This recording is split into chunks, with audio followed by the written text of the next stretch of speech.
আজকে হচ্ছে 31শে জানুয়ারি 2025। আমাদের বার কাউন্সিল প্রিলিমিনারি ব্যাচের 94তম ক্লাস এবং বার কাউন্সিল অর্ডার অ্যান্ড রুলস এর তৃতীয় ক্লাস, এবং বলা যেতে পারে আমাদের কোর্সের আজকেই শেষ ক্লাস।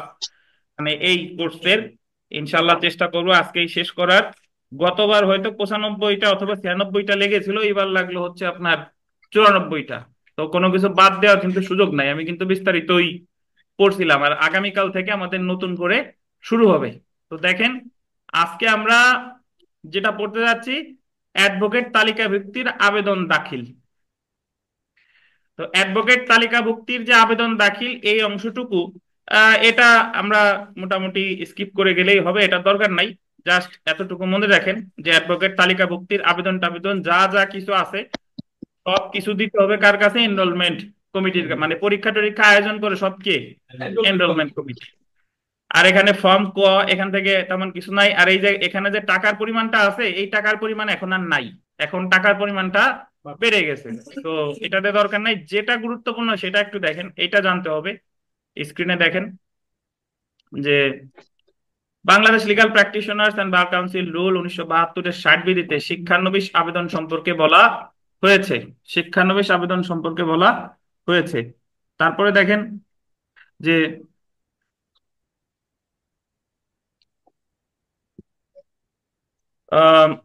27-এর এক বিধি অনুযায়ী 60-এর 1 বিধি অনুযায়ী অ্যাডভোকেট হওয়ার জন্য প্রত্যেক ব্যক্তিকে, এটা আন্ডারলাইন করেন, 10 বছর ধরে আইন পেশায় নিয়োজিত আছে এমন অ্যাডভোকেটের অধীন 6 মাস শিক্ষানবিশ হিসেবে কাজ করতে হবে।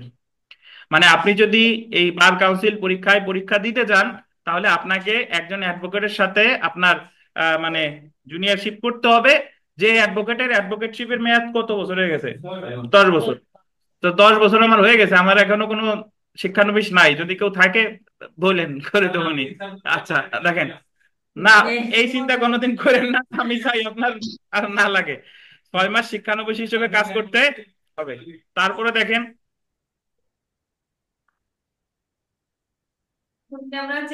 আচ্ছা আচ্ছা, থাক আপাতত, থাক আগে ক্লাস দেখেন। 60-এর 2 আবেদন পত্রের সাথে দেখেন 10টি মামলা, এটা বলতেন 10টি মামলা, 5টি সিভিল এবং 5টি ফৌজদারি মামলা জমা দিতে হবে। তো পরীক্ষায় এখান থেকে প্রশ্ন আসতে পারে যে কয়টা মামলা লাগে?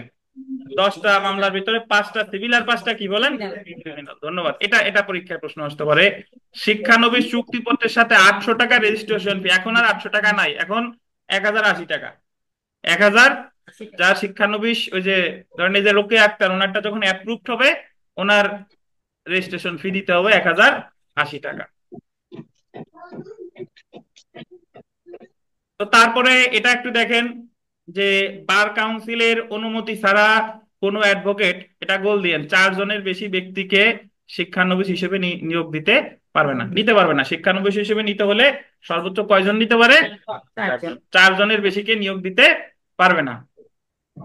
তো ঠিক আছে, ধন্যবাদ লেলিন। তো এখানে একটা জিনিস দেখেন, তাহলে আপনার বাস্তবে আছে এই নিয়মটা, কিন্তু প্র্যাকটিক্যালি অনেক সিনিয়র আছে যারা 4 জনেরও বেশি নিয়ে দেয়। বাট পরীক্ষায় আসলে যে একজন সিনিয়র একসাথে কয়জন শিক্ষানবিশ নিতে পারে? 4 জন। বাট কে অনুমতি দিলে আরো বেশি নিতে পারে? বার কাউন্সিল অনুমতি নিলে আরো বেশি নিতে পারে। আর তার অভিজ্ঞতা থাকতে হবে কতদিন? 10 বছর। ধন্যবাদ।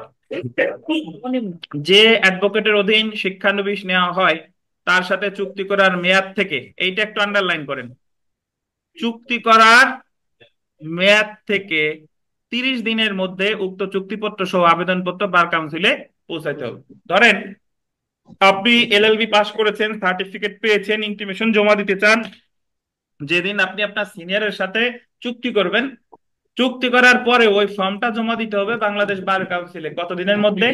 1 মাসের মধ্যে বা 30 দিনের মধ্যে। 1 মাস পরে গিয়ে যদি আপনি জমা দেন, তাহলে ওই ফর্মের কার্যকারিতা শেষ, আবার আপনার নতুন করে করে জমা দেওয়া লাগবে। এই হচ্ছে কাহিনী। যদি কোনো অ্যাডভোকেট যার অধীন শিক্ষানবিশ নেওয়া হয় চুক্তিপত্রে, এটা আন্ডারলাইন করেন, মিথ্যা বিবৃতি দেয়, মিথ্যা বিবৃতি ধরেন আমি অ্যাডভোকেট, আমার 10 বছর এখনো হয় নাই, বাট আমি ইন্টিমেশন মানে জুনিয়র একজন রাখছি, আমার আন্ডারে করছে, ইন্টিমেশন ফর্ম জমা দিছি, বা মিথ্যা সার্টিফিকেট দেয়, তাহলে সে পেশাগত অসদাচরণের জন্য দায়ী হবে। তাহলে আমি দায়ী হব কিসের জন্য? পেশাগত অসদাচরণ। জি। তারপরে দেখেন যে কোন প্রার্থী তার তালিকাভুক্তির দরখাস্তে ইচ্ছাকৃতভাবে মিথ্যা তথ্য দেয়, এই মিথ্যা তথ্যটা দেওয়ার কথা বলছে কে? প্রার্থী। এই মিথ্যা তথ্যটা দেওয়ার কথা বলছে কে বলেন? প্রার্থী, মানে যে পরীক্ষার্থী। তাহলে গোল দিবেন 5 বছরের জন্য অ্যাডভোকেট হিসেবে নিবন্ধিত হওয়ার অযোগ্য হবে।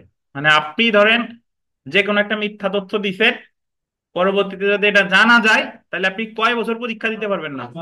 5 বছর। তাহলে এটা এভাবে প্রশ্ন আসবে যে সিনিয়র যদি মিথ্যা তথ্য দেয়, মানে যে অ্যাডভোকেট, তিনি দায়ী হবে প্রফেশনাল মিসকন্ডাক্ট বা অসদাচরণ।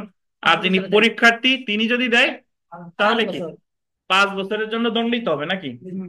না, 5 বছরের জন্য অযোগ্য হবে। জি।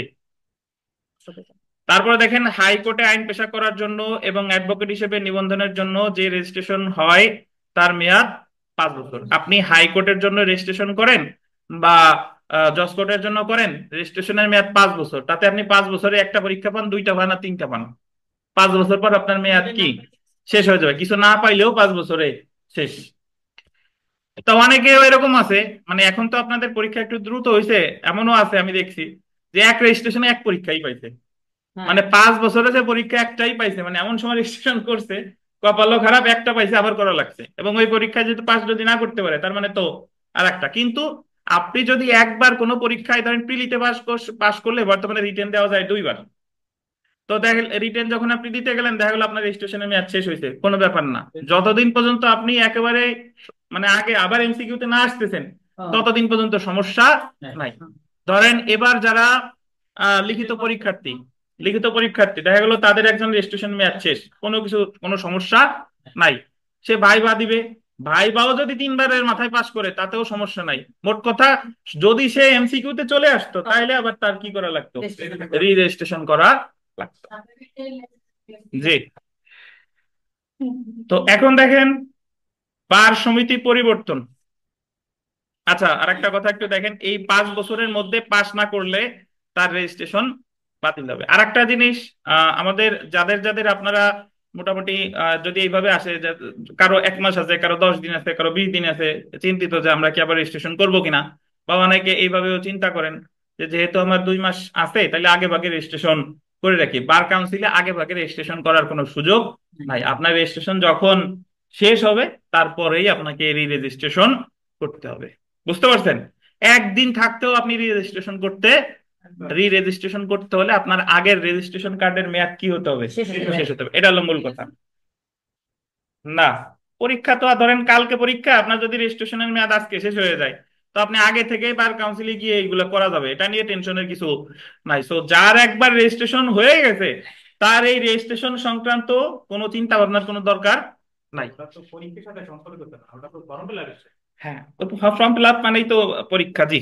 দেখেন, তো একজন প্রশ্ন করছে স্যার আমার 4 ফেব্রুয়ারি 2025 শেষ হবে, তাহলে আপনার এই রি রেজিস্ট্রেশন করতে হবে 5 ফেব্রুয়ারি। 5 ফেব্রুয়ারি থেকে আপনি রি রেজিস্ট্রেশন করতে পারবেন। তো এখন দেখেন বার সমিতি পরিবর্তন 62 ফর্ম বলে। 62 মানে 62-এর 3 বিধিতে বিধান করা হয়েছে বার কাউন্সিলের অনুমতি না নিয়ে বা পূর্ববর্তী বার সমিতিতে সদস্য পদ বহাল রেখে, আন্ডারলাইন করেন, বার কাউন্সিলের অনুমতি না নিয়ে বা পূর্ববর্তী বার সমিতিতে সদস্য পদ বহাল রেখে কোনো আইনজীবী অন্য বার সমিতিতে মেম্বারশিপ নিতে পারবে। বার সমিতি পরিবর্তনের জন্য প্রত্যেকটি আবেদন গোল দিবেন 1000 টাকা জমা দিয়ে দাখিল করতে। মানে আপনি গোপালগঞ্জ বার থেকে ধরেন অ্যাডভোকেট হয়েছেন কিন্তু আপনি এখন ঢাকা বারে যেতে চান, তাহলে আপনাকে আবেদন করতে হবে এই 62 ফর্মে, এবং আপনাকে অনুমতি নিতে হবে কার? বাংলাদেশ বার কাউন্সিলে। আর পূর্ববর্তী সমিতির যে সদস্য পদ আছে এটা কি রাখতে হবে? মানে বহাল রেখে করা যাবে না, ওটা কি করতে হবে? বাতিল করতে হবে।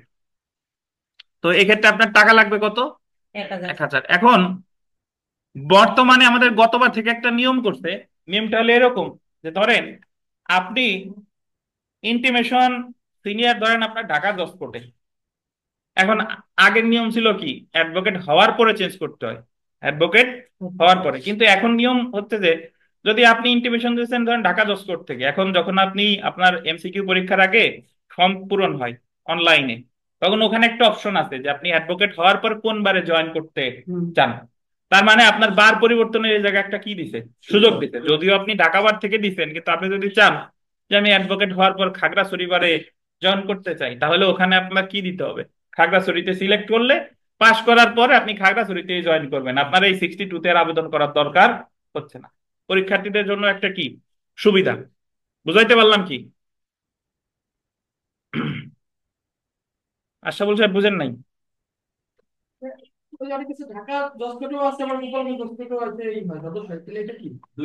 আচ্ছা, ধন্যবাদ। বিষয়টা হচ্ছে যে আপনি একাধিকবারের সদস্য হতে পারেন, যদি ওই জায়গায় বলছে সদস্য পদ বহাল রেখে করা যাবে না, কিন্তু আপনি একাধিকবারের সদস্য হতে পারেন, কিন্তু ভোট দিবেন এক জায়গায়। মানে স্থানীয় বারের সদস্য আপনি ঢাকা বারেও হতে পারেন, আবার গোপালগঞ্জ বারেও হতে পারেন, কিন্তু ভোট দিতে হবে কোন জায়গায়, ভোটাধিকার যে কোনো এক জায়গায়। হয় আপনি ঢাকা বারে ভোট দিবেন, না হলে কোথায়, গোপালগঞ্জ বারে ভোট দিবেন। না না, বাতিল লেখা লাগবে না, এখানে যা আছে তাই। এখানে কিছু কাটছাট করা লাগবে না, কিন্তু আপনি জাস্ট ধরে নেন যে একাধিক সমিতিতে জয়েন করা যায়, কিন্তু আপনি ভোটাধিকার প্রয়োগ করতে পারবেন যে কোনো একবারে। তবে স্থানীয় বার আর সুপ্রিম কোর্ট বার দুটা সদস্য একসাথেই ভোট দেওয়া যাবে, কারণ আমরা জানি যে বার সমিতি কয় প্রকার, দুই প্রকার। একটা হলো স্থানীয় বার, আর একটা হচ্ছে সুপ্রিম কোর্ট বার। জি। তো বিগত বছরের প্রশ্ন দেখেন। ইসের ক্ষেত্রে বলেন। যদি পরিবর্তন করতে চাই আইনজীবী হওয়ার পূর্বে, জি, তো আমি যদি এই জায়গার সিনিয়র দিলাম আপনাকে গোপালগঞ্জ বার থেকে, এখন যখন আমি চাইলাম যে আমার যদি পরিবেশ রাজনীতি পরিবেশ করে আমি খুলনা বার থেকে দিব, তাহলে ওই ক্ষেত্রে কি স্যার সিনিয়রের নামও চেঞ্জ করতে হবে বা ওইখানে? না না না, বারের আপনার রেজাল্ট ওই বারে যাবে, সিনিয়র তো ওই জায়গারই। ওই বারে যাবে। হ্যাঁ, ভোটার করবে একবারে। জি, সদস্য কি একাধিক নাকি দুই সদস্য? একাধিক হওয়া যাবে, সমস্যা নেই। আমার অনেক বন্ধু আছে যারা পঞ্চগড় বারের সদস্য, আবার ঢাকা বারের সদস্য, কিন্তু ভোট দেয় ঢাকা বারে, ভোট দেয় ঢাকা বারে। আবার অনৈতিক ভাবে এমন লোকজনও আছে, আমি নাম প্রকাশ করতে চাই না, আমাদের এই জায়গারই একজন আছে, সে ঢাকা বারে ভোট দেয়, গোপালগঞ্জ বারে ভোট দেয়, সুপ্রিম কোর্ট বারে ভোট দেয়। কারণ আপনি বলতে পারেন যে স্যার এত জায়গা দেয় কিভাবে, দেয় কিভাবে, ওই যে সিস্টেম করে হয়েছে। কিন্তু কেউ যদি যে অভিযোগ জানায়, সেক্ষেত্রে ওনার কি তো যে পেশাগত অসদাচরণ হিসেবে বিবেচিত হবে। বাংলাদেশে সবই হয়, আবার কিছুই হয় না। দেখেন, তো আপাতত আমাদের বইতে যা আছে সেটা জানতে হবে। বিগত বছরের প্রশ্ন, ন্যূনতম বানানটা ভুল, জ ফলাটা আগে হবে। ন্যূনতম কত বছরের অভিজ্ঞতা থাকলে একজন অ্যাডভোকেট কোন সনদ প্রার্থীকে নবিশ মানে পিপিল হিসেবে গ্রহণ করতে পারে? কত বছর? 10 বছর। তারপরে এখানে 2 নাম্বার প্রশ্নটা দেখেন, কোন অ্যাডভোকেট বার কাউন্সিলের অনুমতি ব্যতীত শিক্ষানবিশ নিতে পারবে না। কয়জনের বেশি? 4 জনের বেশি। তাহলে বলেন তো 4 জনের বেশি কি নেওয়া যাবে কিনা? জি, ধন্যবাদ। তারপরে দেখেন 3 নাম্বার, অ্যাডভোকেট সনদের জন্য আবেদনকারীর পিপিলিশ ডায়েরিতে অনন্য কয়টি মামলার নোট থাকতে হবে? কয়টা? দেওয়ানি মামলা হইলে 5টা, আর ফৌজদারি হইলে 5টা, আর যদি বলতো সর্বমোট 10টা। জি। যদি কোনো প্রার্থী তালিকাভুক্তির দরখাস্তে ইচ্ছাকৃতভাবে মিথ্যা তথ্য প্রদান করে, তিনি তালিকা প্রার্থী, প্রার্থী দিলে কি হবে? 5 বছরের জন্য। জি। তো সেলফ প্র্যাকটিসের যে প্রশ্নগুলো আছে এগুলো আপনারা পারবেন। বিশেষ করে 3 নাম্বার প্রশ্নটা একটু দেখেন, যে শিক্ষানবিশ চুক্তিপত্রে বা কন্ট্রাক্ট অফ পিপিএস দাখিল করতে হবে এর সম্পাদনের 1.5 দিনের মধ্যে। কয়দিন? 30 দিন। ধন্যবাদ। আর মোটামুটি যা আছে পারবেন। আমরা চলে আসি অনুচ্ছেদ 21, যেখানে বলা হয়েছে হাইকোর্টে আইন পেশা করার অনুমতি। হাইকোর্টে আইন পেশা করার অনুমতি, অনুচ্ছেদ কত? 21। আমরা গতদিন পড়ছিলাম যে অ্যাডভোকেট হওয়ার যোগ্যতা এবং অযোগ্যতা বলেছে কততে? 27-এ। আর হাইকোর্ট বিভাগের অ্যাডভোকেট হইতে হলে লাগবে 21। তাহলে হাইকোর্ট বিভাগের হইতে হলে 27ও লাগবে, 27-এর পরে লাগবে কত? 21। আর শুধু যদি কেউ জজ কোর্টের অ্যাডভোকেট হইতে হয়, তাহলে তার 27-এর শর্ত পূরণ করলেই হবে। তা আমি একটু বলে নিই, বিষয়টা হলো এরকম। হাইকোর্টে বিভাগের অ্যাডভোকেটশিপের ক্ষেত্রে, মানে অ্যাডভোকেট হতে হলে আপনি যখন নিম্ন আদালতের অ্যাডভোকেট হবেন, নিম্ন আদালতের অ্যাডভোকেট হওয়ার পরে যখন আপনি হাইকোর্টে গিয়ে ইন্টিমেশন ফর্ম জমা দিবেন, হাইকোর্টেও তো একজন সিনিয়রের আন্ডারে আপনার মানে জুনিয়রশিপ করতে হয়। তো যেদিন থেকে আপনি চুক্তি করবেন, এই চুক্তির 1 বছর পরে আপনি পরীক্ষা দিতে পারবেন যদি আপনার এলএলএম থাকে। আবারও বলে দিই, আপনি যেদিন থেকে কি চুক্তি করবেন, চুক্তির 1 বছর পরে হাইকোর্টের পরীক্ষা যদি অনুষ্ঠিত হয় আপনি দিতে পারবেন। কিন্তু আপনার কি থাকতে হবে? এলএলএম। কিন্তু যদি এরকম হয় যে আপনার এলএলএম নেই, তাহলে সেক্ষেত্রে আপনি 2 বছর পরে দিতে পারবেন পরীক্ষা। চুক্তির কয় বছর পর? 2 বছর। তবে এখন কথা হলো, অনেকে ভাবে কি যে নিম্ন আদালতে প্র্যাকটিস 2 বছর হইলেই বোধহয় দেওয়া যাবে। প্র্যাকটিস 10 বছর করছেন, কিন্তু আপনি হাইকোর্টে এখনো ইন্টিমেশন জমা দেন নাই, তাহলে কিন্তু হবে না। যেদিন ইন্টিমেশন করবেন তারপর থেকে 2 বছর, বা তারপর থেকে 1 বছর। বুঝাইতে পারলাম কিনা? ধরেন একজন অ্যাডভোকেট জেলা জজ আদালতে 20 বছর ধরে প্র্যাকটিস করে, এখন সে যদি হাইকোর্ট বিভাগে পরীক্ষা দিতে চায়, তার ধরেন এলএলএম নাই, হাইকোর্ট বিভাগে পরীক্ষা দিতে চাইলে কি সাথে সাথে দিতে পারবে? কখন দিতে পারবে বলেন? সে যখন একজন হাইকোর্টের একজন সিনিয়রের সাথে চুক্তি করবে, তখন থেকে কত বছর? 2 বছর পরে। আর যদি এলএলএম থাকে 1 বছর। জি বলেন। নিম্ন আদালতে যেমন সিনিয়রের সাথে করলে 10 বছর অভিজ্ঞতা থাকা লাগে, জি। হাইকোর্টের যে সিনিয়র তারও 10 বছর, জি। হাইকোর্টের 10 বছর অভিজ্ঞতা, নিম্ন আদালতের না। নিম্ন আদালতের অ্যাডভোকেটের ক্ষেত্রে ওনার 10 বছর, আর হাইকোর্টে যার আন্ডারে আপনি ইন্টিমেশন ফর্ম জমা দিবেন তার কত বছর? 10 বছর, জি। তো এ হচ্ছে কথা। একটু পড়ি দেখেন, 21 অনুচ্ছেদ হাইকোর্ট বিভাগে অ্যাডভোকেট হওয়ার জন্য প্রয়োজনীয় যোগ্যতা সমূহ উল্লেখ করা হয়েছে। প্রথম কি কি আমরা একটু দেখি, কটা দেখেন। অ্যাডভোকেট হিসেবে বাংলাদেশের অধস্তন আদালত অনূন্যে 2 বছর আইন পেশা করার অভিজ্ঞতা থাকতে হবে। কত বছর? 2 বছর। তো সে আইনে স্নাতক পাস এবং অ্যাডভোকেট হিসেবে সরকারি গেজেটে উল্লেখিত বাংলাদেশের বাইরে কোনো আদালতে আইন পেশা করেছে। তার লিগ্যাল ট্রেনিং বা অভিজ্ঞতার জন্য বার কাউন্সিল তাকে উপরে উল্লেখিত শর্ত হতে অব্যাহতি দিলে, উপরে উল্লেখিত শর্ত পূরণ সাপেক্ষে 22 অনুচ্ছেদে উল্লেখিত ফি পরিশোধ করলে হাইকোর্ট বিভাগে প্র্যাকটিস করার অনুমতি দিবে। তো যদি আদালত ইচ্ছা করে যে কেউ ধরেন তার 2 বছরের অভিজ্ঞতা ছাড়াও লিগাল ট্রেনিং বা অভিজ্ঞতার জন্য বাংলাদেশ বার কাউন্সিল যদি তার অব্যাহতি দেয় যে তার হাইকোর্টের পরীক্ষা দেওয়ারই দরকার নাই, তারা সরাসরি হাইকোর্টের অ্যাডভোকেট হিসেবে নিয়ে নিলাম, সেটাও করতে পারে। ওই যে জুম্মন সিদ্দিকী, আপনারা জানেন কিনা, এক বিচারপতির ছেলে, সে কয়েকবার এমসিকিউ পরীক্ষা দিয়ে প্রিলিমিনারি পরীক্ষায় পাশ করতে পারে না, কিন্তু বিদেশে ডিগ্রি ডিগ্রি আছে, তারা সরাসরি গেজেট দিয়ে হাইকোর্টের অ্যাডভোকেট বানাই দিছে। মানে নিম্ন আদালতের এমসিকিউ পাস করতে পারে না, কিন্তু তারা গেজেট দিয়ে কি বানাই দিছে? হাইকোর্টের অ্যাডভোকেট পাস করাই দিছে। এই যে তার লিগ্যাল ট্রেনিং বা অভিজ্ঞতার জন্য বার কাউন্সিল তাকে উল্লেখিত শর্ত হতে অব্যাহতি দিলে, সে দেখাইছে আমি অমুক জায়গার আইনজীবী, অমুক বিশ্ববিদ্যালয়, ওই দেশে কাজ করছি, ওই দেশে কাজ করছি, কিন্তু আমার দেশে এসে পাস করতে পারতেছি না। বুঝতে পারছেন? জি। পরে মামলা টামলা করে তার এটা স্থগিতাদেশ ছিল। যাই হোক, একজন প্রশ্ন করছেন যে স্যার, পাশ করার কতদিন পরে হাইকোর্টে আবেদন করা যাবে? পাশ করার পরে আপনি যখন বারে জয়েন করবেন, বারের জয়েন করার পরেই আপনি হাইকোর্টের ইন্টিমেশন জমা দিতে পারবেন। ধরেন পাশ করেন, আজকে যদি রেজাল্ট পাবলিশড হয় 31শে জানুয়ারি, আপনাদের বর্তমানে ওই মানে গেজেটটা আসতে আসতে, বার কাউন্সিল থেকে গেজেটটা আসতে আসতে 10-12 দিন সময় লেগে যায়। গেজেট আসার পরে হলো সংশ্লিষ্ট বারে আপনি আইনজীবী, মানে সংশ্লিষ্ট বারে আপনি ভর্তি হবেন আর কি, সদস্য হবেন। তো সংশ্লিষ্ট বারে ভর্তি হওয়ার পরেই আপনি হাইকোর্টে ইন্টিমেশন জমা দিতে পারবেন। তার মানে পাশ করার 10-12 দিন বা 15-20 দিন পরেই আপনি ইন্টিমেশন জমা দিতে পারবেন, হাইকোর্টেরটা আর কি।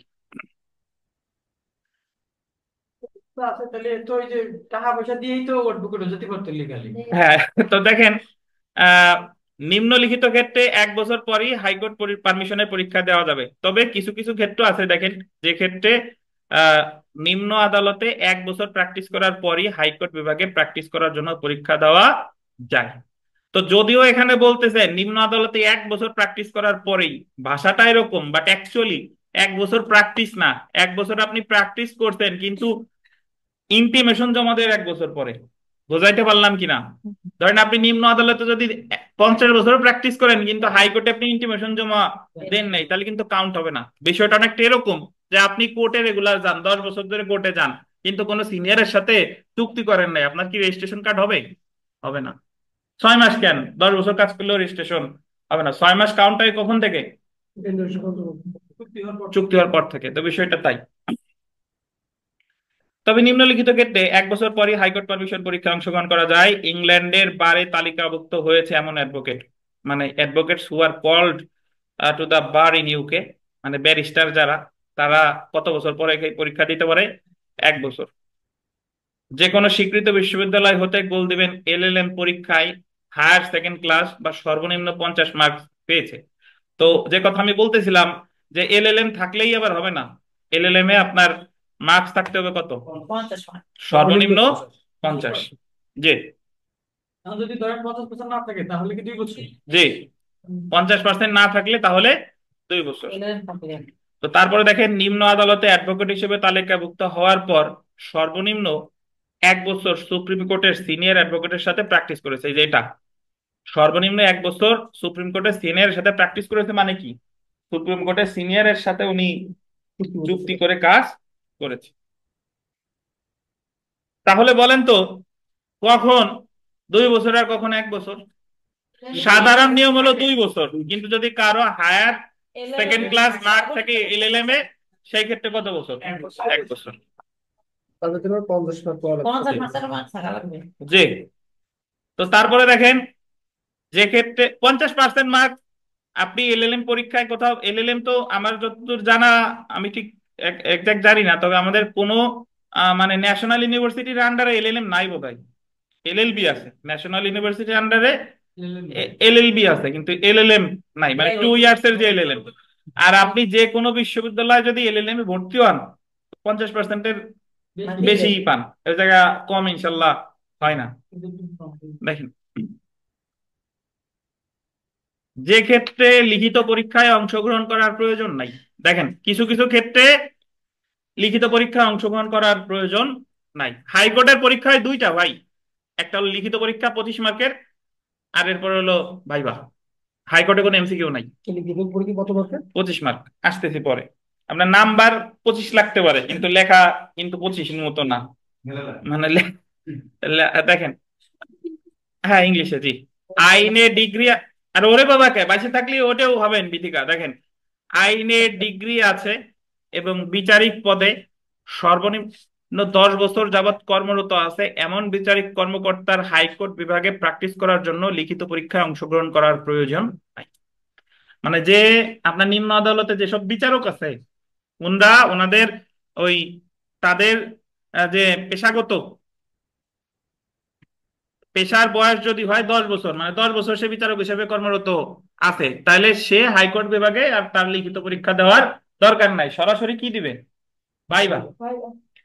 কিন্তু তিনি ভাইবা পরীক্ষায় অংশগ্রহণ করবে, শর্ত হলো অ্যাডভোকেটের সাবেক বিচারিক কর্মকর্তা নিম্ন আদালতে আইন পেশার অধিকারী হবে না। শর্ত হলো এমন অ্যাডভোকেট, সাবেক বিচারিক কর্মকর্তা, আন্ডারলাইন করবেন, নিম্ন আদালতে আইন পেশা করার অধিকারী হবে না। তবে আপনি যদি এই বিচারক যারা হাইকোর্টের অ্যাডভোকেট হবে তারাই জজ কোর্টে প্র্যাকটিস করতে পারবে না, তাদের প্র্যাকটিস করতে হবে কোথায়? হাইকোর্টে। ধরেন একজন জেলা ও দায়রা জজ, তিনি যদি ছাত্র অবস্থায় যদি হাইকোর্টের অ্যাডভোকেট হয় নাই ধরেন, তাহলে উনি এখন হাইকোর্টের অ্যাডভোকেট হতে হলে ওনার কোনো লিখিত পরীক্ষা দেওয়ার দরকার নেই, উনি সরাসরি কি দিবে? ভাইবা। আর সর্বনিম্ন জেলা ও দায়রা জজ মানে তো 10 বছর কেন, সে প্রায় 30 বছরের কাছাকাছি চলে গেছে। তো সেই ক্ষেত্রে সে শুধু ভাইবা দিবে। তো ভাইবা দিয়ে যখন সে হাইকোর্টের অ্যাডভোকেট হবে তখন আর সে জেলা আদালতে প্র্যাকটিস করতে পারবে না, সে করবে কোথায়? হাইকোর্টে। বুঝতে পারছেন? না, রিটায়ার করার পরেই তো প্র্যাকটিস করবে, বিচারক থেকে আর কেমনে প্র্যাকটিস করবে?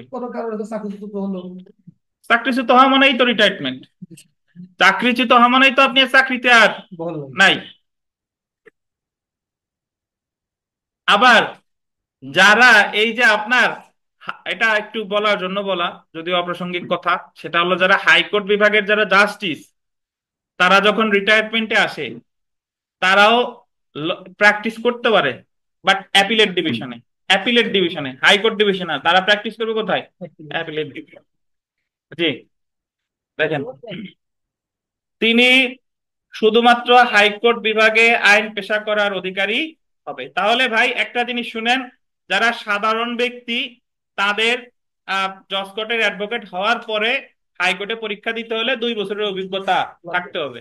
আর যদি তার এলএলএম এ হায়ার সেকেন্ড ক্লাস থাকে তাহলে সেই ক্ষেত্রে তার কত? 1 বছর। 1 বছর। আর যারা বিচারক তারাও হাইকোর্টের মানে তার শুধু ভাইবা দিবে, তার লিখিত পরীক্ষা দেওয়ার দরকার নাই। তবে সেক্ষেত্রে তার আহ, মানে কি বলে আপনার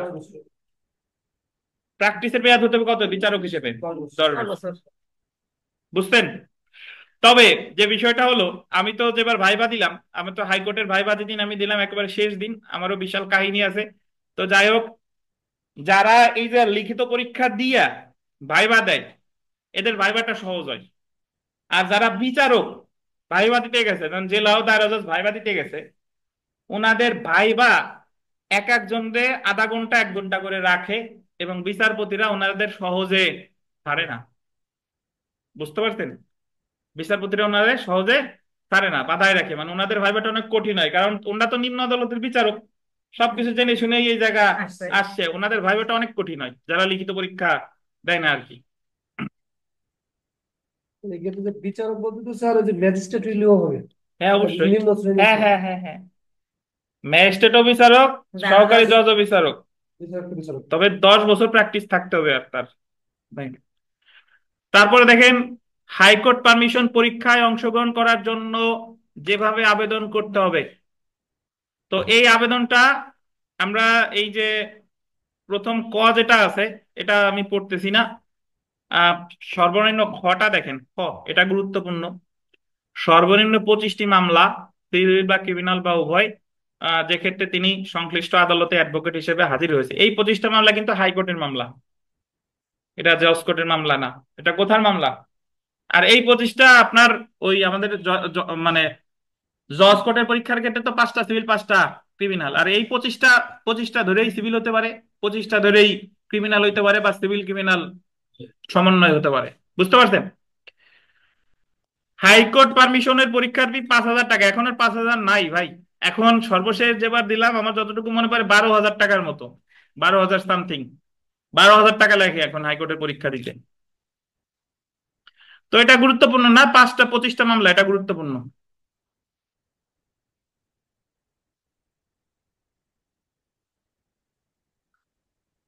বিগত বছর প্রশ্ন দেখেন,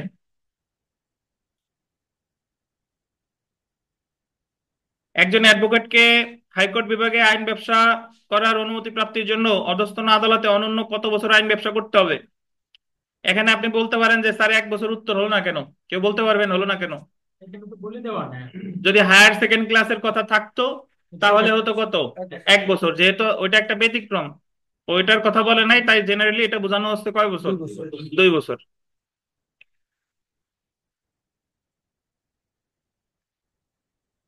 তো সেলফ প্র্যাকটিসের প্রশ্ন ইনশাল্লাহ আমরা পারবেন। আমরা ফিতে চলে আসি। ফি,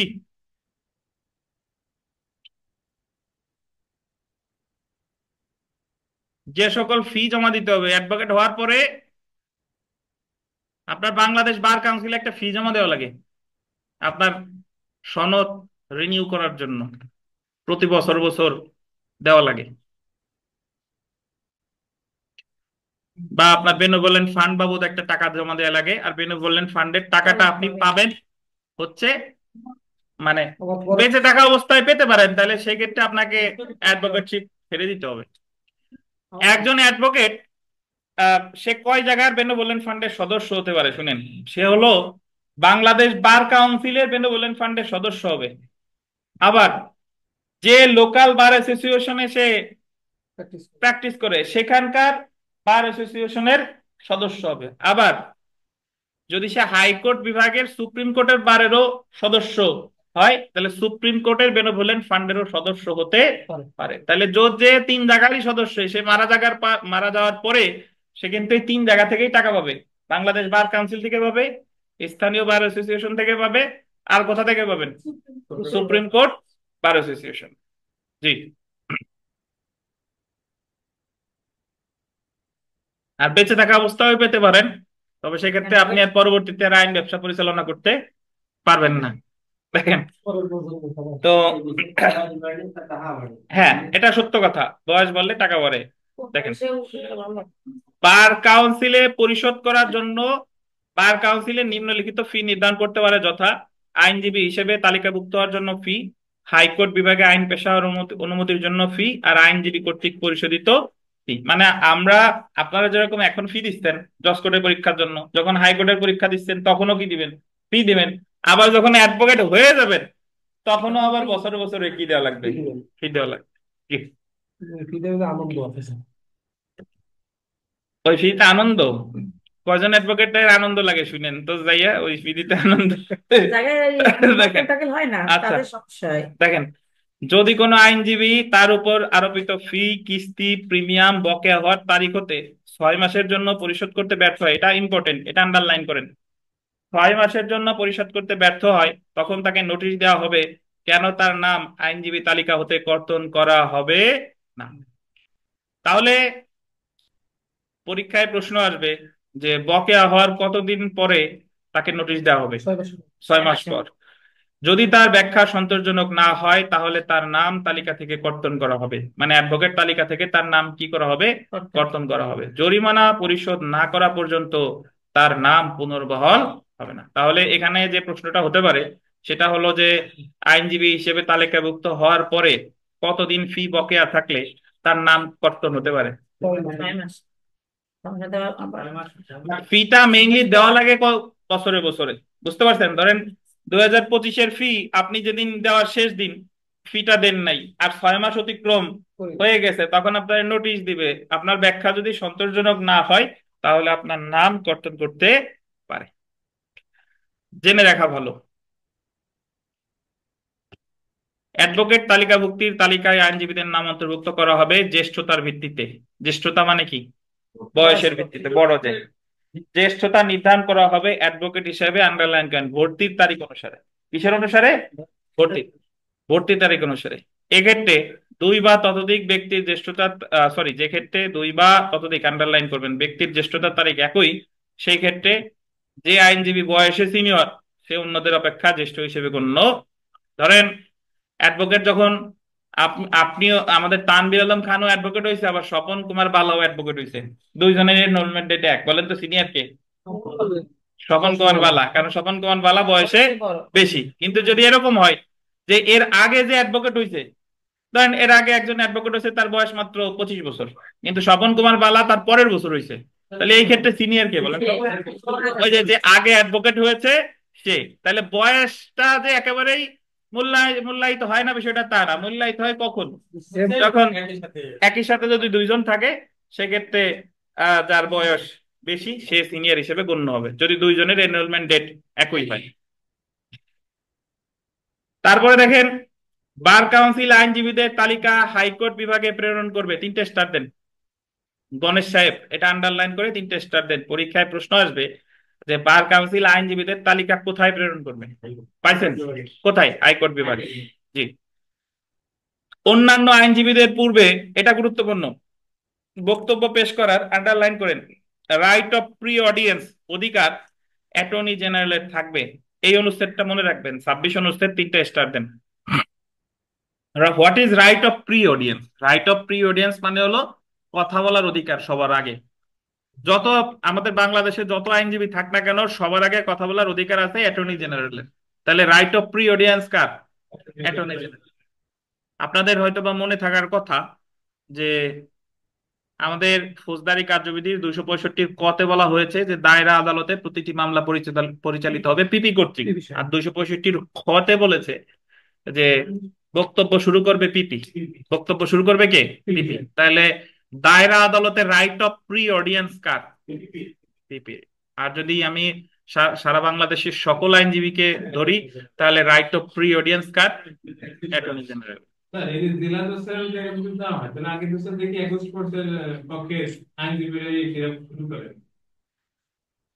এখন উনি শুরু করছে, বাট অ্যাকচুয়ালি শুরু করার অধিকার কার? জি। দেখেন,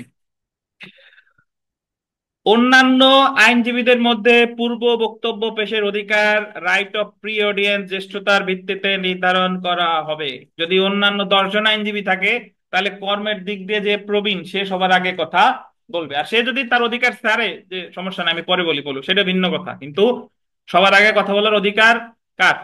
জ্যেষ্ঠতার ভিত্তিতে যে তার। তো যদি এরকম হয় এক জায়গায় স্বপন কুমার বালাও আছে তানবীরও আছে, না দুইজনই একসাথে অ্যাডভোকেট হয়েছে, তাহলে কথা বলার অধিকার আগে কার বলেন? স্বপন কুমার বালা। ঠিক আছে, জি। আর বিথিকা থাকলে দেখছেন আপনার বড় বানায় দিল বিথিকা। এই জিনিসটা তো আমাদের পাড়ার একদম পুরো উল্টো। কতটা উল্টা পাবেন, সদর করে শেষ পর্যন্ত কুল পাবেন না, আসেন। বই আর বাস্তব দুই বইটা পড়বাই হয় আর পাস করার দরকার, বাস্তবে যায় হবে তখন তো খালি টাকা ইনকাম করবেন, তোমাকে নিয়ম মানবেন।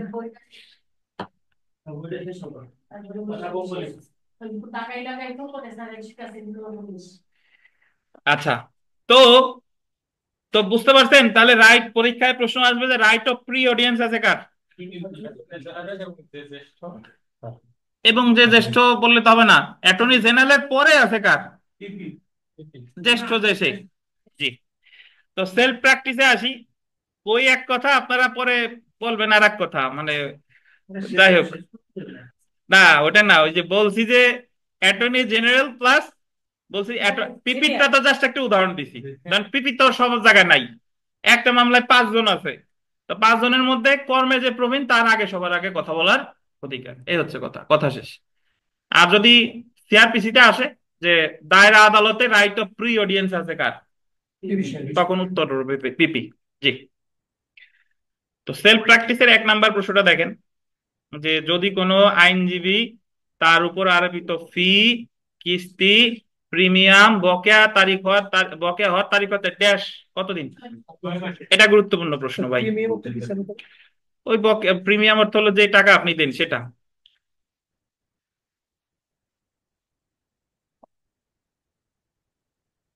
3 নাম্বারটা দেখেন। 2 নাম্বারও গুরুত্বপূর্ণ। The Bangladesh legal practitioners and bar council order 1972-এর 20 অনুচ্ছেদ অনুসারে প্রস্তুতকৃত তালিকা বার কাউন্সিল প্রেরণ করবে কোথায়? হাইকোর্ট বিভাগে। 3 নাম্বারও গুরুত্বপূর্ণ। বাংলাদেশের সকল আইনজীবীগণের পূর্বে বক্তব্য পেশের রাইট অফ প্রি অডিয়েন্স আছে কার? ধন্যবাদ। বাকিগুলা ইনশাল্লাহ পারবেন। আমরা চলে আসি বার কাউন্সিল ট্রাইব্যুনালে।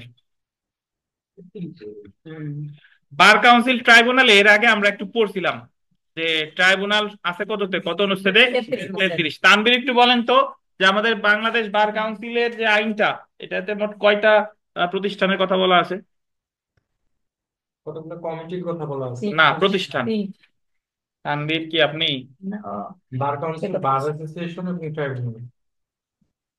বাংলাদেশ বার কাউন্সিল, আর একটা হলো বার সমিতি, আর একটা হচ্ছে কি ট্রাইব্যুনাল। এই 3টা প্রতিষ্ঠানের কথা Bangladesh legal practitioners and bar council অর্ডারে বলা আছে।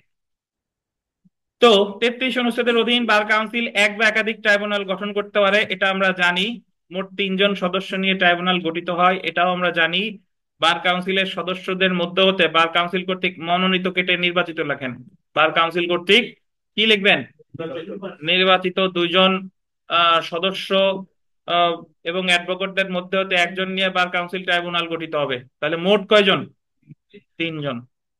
চেয়ারম্যান দেখেন, এই 3 জনের মধ্যে যে প্রবীণ সে ট্রাইব্যুনালের চেয়ারম্যান হবে। জেনে রাখা ভালো, এটা আমরা আগেই পড়েছি যে অ্যাটর্নি জেনারেল বার কাউন্সিল ট্রাইব্যুনালের সদস্য হবে না। বলেন তো দেখি, আমাদের বলেন, তানভীরই বলেন। আমরা গতদিন একটা কমিটি পড়েছি, যে কমিটির, আপনার একটি হিন্ট দিয়ে দিই, যে কমিটির সদস্য 5 জন এবং ওই 5 জনের মধ্যে অ্যাটর্নি জেনারেল 1 জন। এই কমিটিটা কোন কমিটি? নির্বাহী কমিটি নাকি আম, আর্থিক কমিটি? বলেন, পারবেন? মুন্নি পারবেন? Enrolment committee. কোনটা? নিবন্ধন কমিটি বা এনরোলমেন্ট। জি। তো তারপরে দেখেন, বার কাউন্সিলের সচিব পদাধিকার বলে ট্রাইব্যুনালের সচিব হবেন। বিথিকা বলেন তো, বার কাউন্সিলের সম্পাদক কে? বিথিকা। সম্পাদক যে আর সচিব সে। সম্পাদক যে, সচিব সে। ধন্যবাদ, দেখ মাথায় আছে। বলেন তো, এই বার কাউন্সিলের সম্পাদক 15 জনের ভিতরে আছে কিনা? না। নাই, কারণ সম্পাদকরা নিয়ে এক দেয় কে? সরকার। সরকার কিসের মধ্য থেকে? জেলা জেলা ও অতিরিক্ত জেলা জজদের মধ্য থেকে। ধন্যবাদ। দেখেন, এখন আমরা দেখব পেশাগত অসদাচরণ এবং অভিযোগ দায়ের। আমরা যখন পড়া শুরু করেছিলাম পেশাগত অসদাচরণের সম্পর্কে, আমাদের বাংলাদেশ মানে canons of professional conduct and etiquette, মানে আচরণ সংক্রান্ত যে আপনার বিধিমালা আছে, ওই জায়গায় মোট 4টা অধ্যায় আছে। কয়টা? 4টা। প্রথম অধ্যায় হলো আইনজীবীদের সাথে আইনজীবীদের আচরণ, দ্বিতীয় অধ্যায় হলো আইনজীবীদের সাথে মক্কেলের আচরণ, 14টা এবং মক্কেলের সাথে আইনজীবীদের আচরণ, সরি, তৃতীয়টা হচ্ছে আদালতের প্রতি আইনজীবীদের দায়িত্ব কর্তব্য, আর চতুর্থটা হচ্ছে সাধারণ জনগণের প্রতি আইনজীবীদের আচরণ। এই 4টা অধ্যায়ে মোট বিধি আছে কয়টা? যদি কোনো আইনজীবী এই 42টা বিধির কোনো একটা সে ভঙ্গ করে, তাহলে তার বিরুদ্ধে আপনি বার কাউন্সিল ট্রাইব্যুনালে গিয়ে অভিযোগ দায়ের করতে পারবেন। বুঝতেন?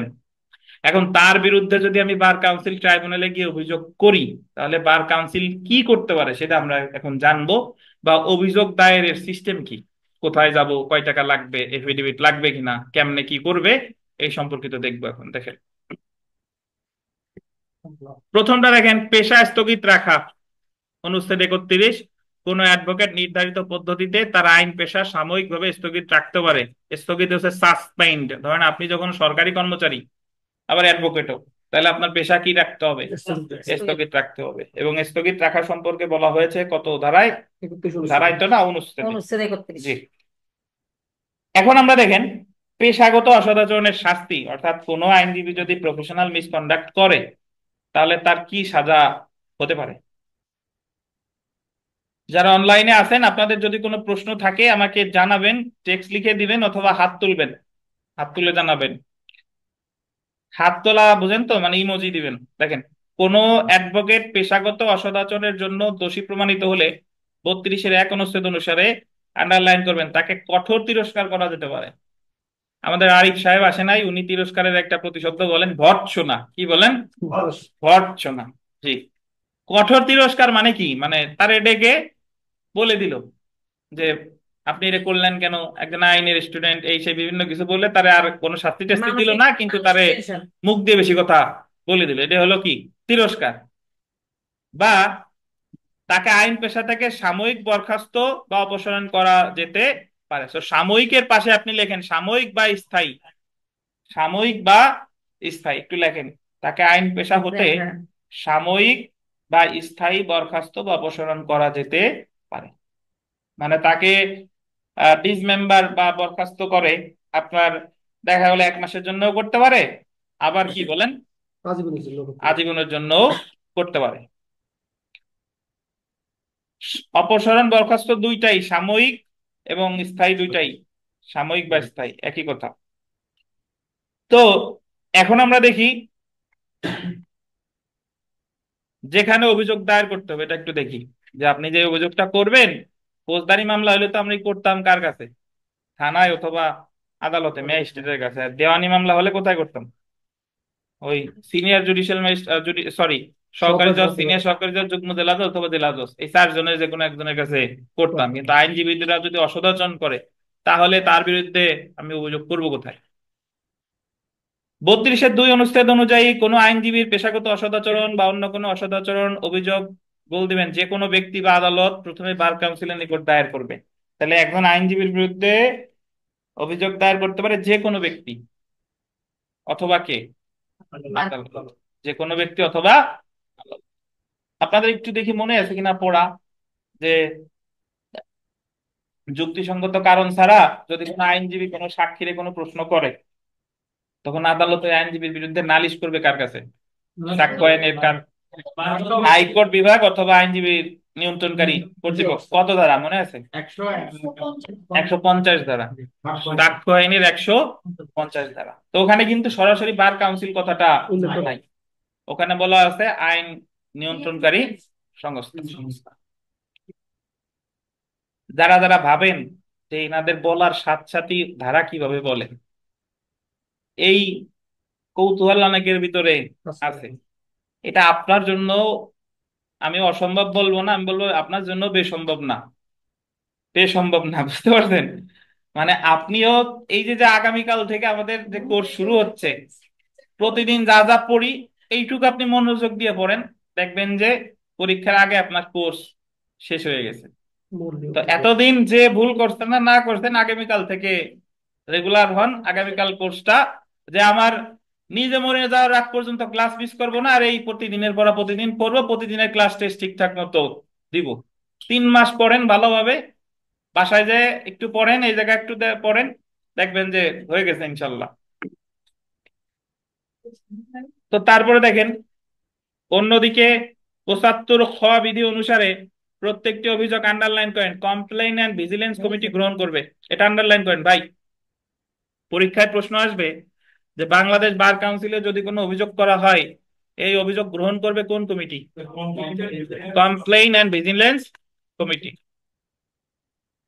অ্যাডভোকেটের বিরুদ্ধে কোনো অভিযোগের ক্ষেত্রে অনুসন্ধান বা যাচাই বাছাইয়ের পর প্রয়োজনীয় পদক্ষেপ গ্রহণের জন্য অভিযোগটি নির্বাহী কমিটি বা এক্সিকিউটিভ কমিটির নিকট প্রেরণ করবে। তাহলে প্রথমে আপনি অভিযোগ দিচ্ছেন কমপ্লেইন এন্ড ভিজিলেন্স কমিটির কাছে, তারপরে এটা যাচাই বাছাই করার পরে পাঠাবে কার কাছে?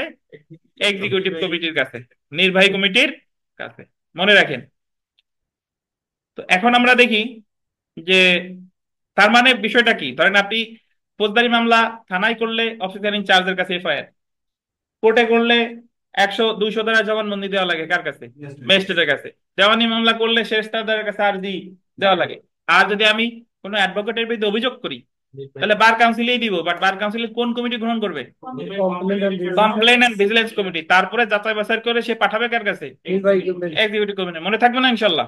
জি। তারপরে দেখেন মামলা সরাসরি প্রত্যাখ্যান বা নিষ্পত্তির জন্য ট্রাইব্যুনালে প্রেরণ। বার কাউন্সিলের নিকট কোনো আদালত বা ব্যক্তি কোনো অ্যাডভোকেটের অসদাচরণের অভিযোগ দিলে 32-2 অনুচ্ছেদ অনুযায়ী বার কাউন্সিল আন্ডারলাইন করে তার সরাসরি প্রত্যাখ্যান করতে পারে। সরাসরি প্রত্যাখ্যান মানে হলো কোনো প্রকার শোনামেলা নাই। অ্যাডভোকেটের বিরুদ্ধে অভিযোগ দিল, বিথিকার বিরুদ্ধে অভিযোগ দিয়েছে, বললাম যে না বিথিকা এই কাজ করতেই পারে না, আদালতের কাছে মনেই হয় নাই, সাথে সাথে আর্জি এরকম খারিজ করে দেয়। তার দরখাস্ত বার কাউন্সিল ইচ্ছা করলে কি সরাসরি খারিজ বা প্রত্যাখ্যান করতে পারে। বা বার কাউন্সিল এমন অভিযোগ প্রত্যাখ্যান না করে 33 অনুচ্ছেদের অধীন গঠিত বার কাউন্সিল ট্রাইব্যুনালের নিকট নিষ্পত্তির জন্য পাঠাতে পারে। তো যদি যদি সে প্রত্যাখ্যান না করে তাহলে পাঠাবে কার কাছে? 33 অনুচ্ছেদ অনুসারে কার কাছে?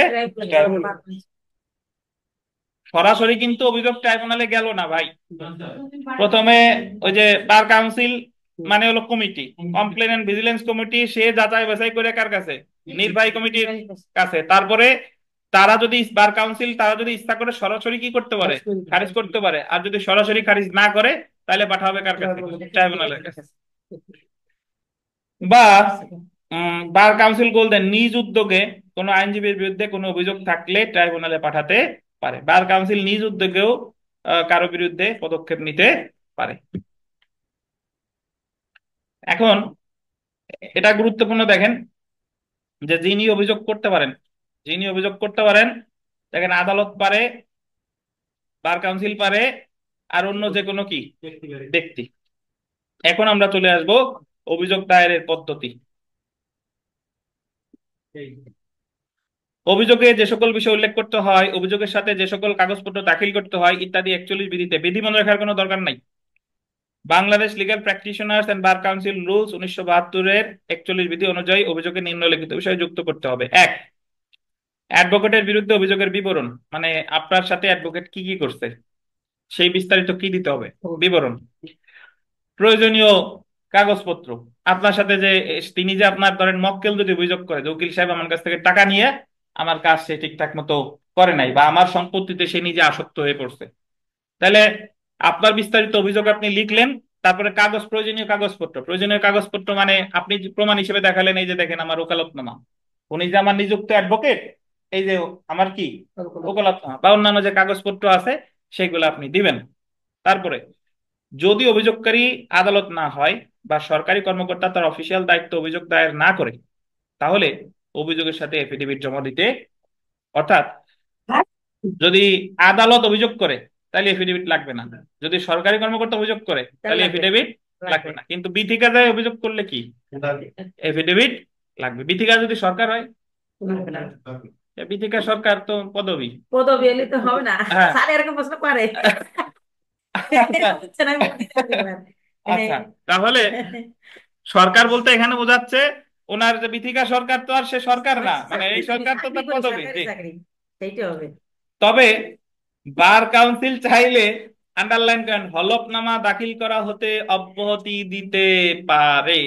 তবে সাধারণ ব্যক্তিকেও এফিডেভিট সম্পাদন করা নাও লাগতে পারে যদি কে চায়।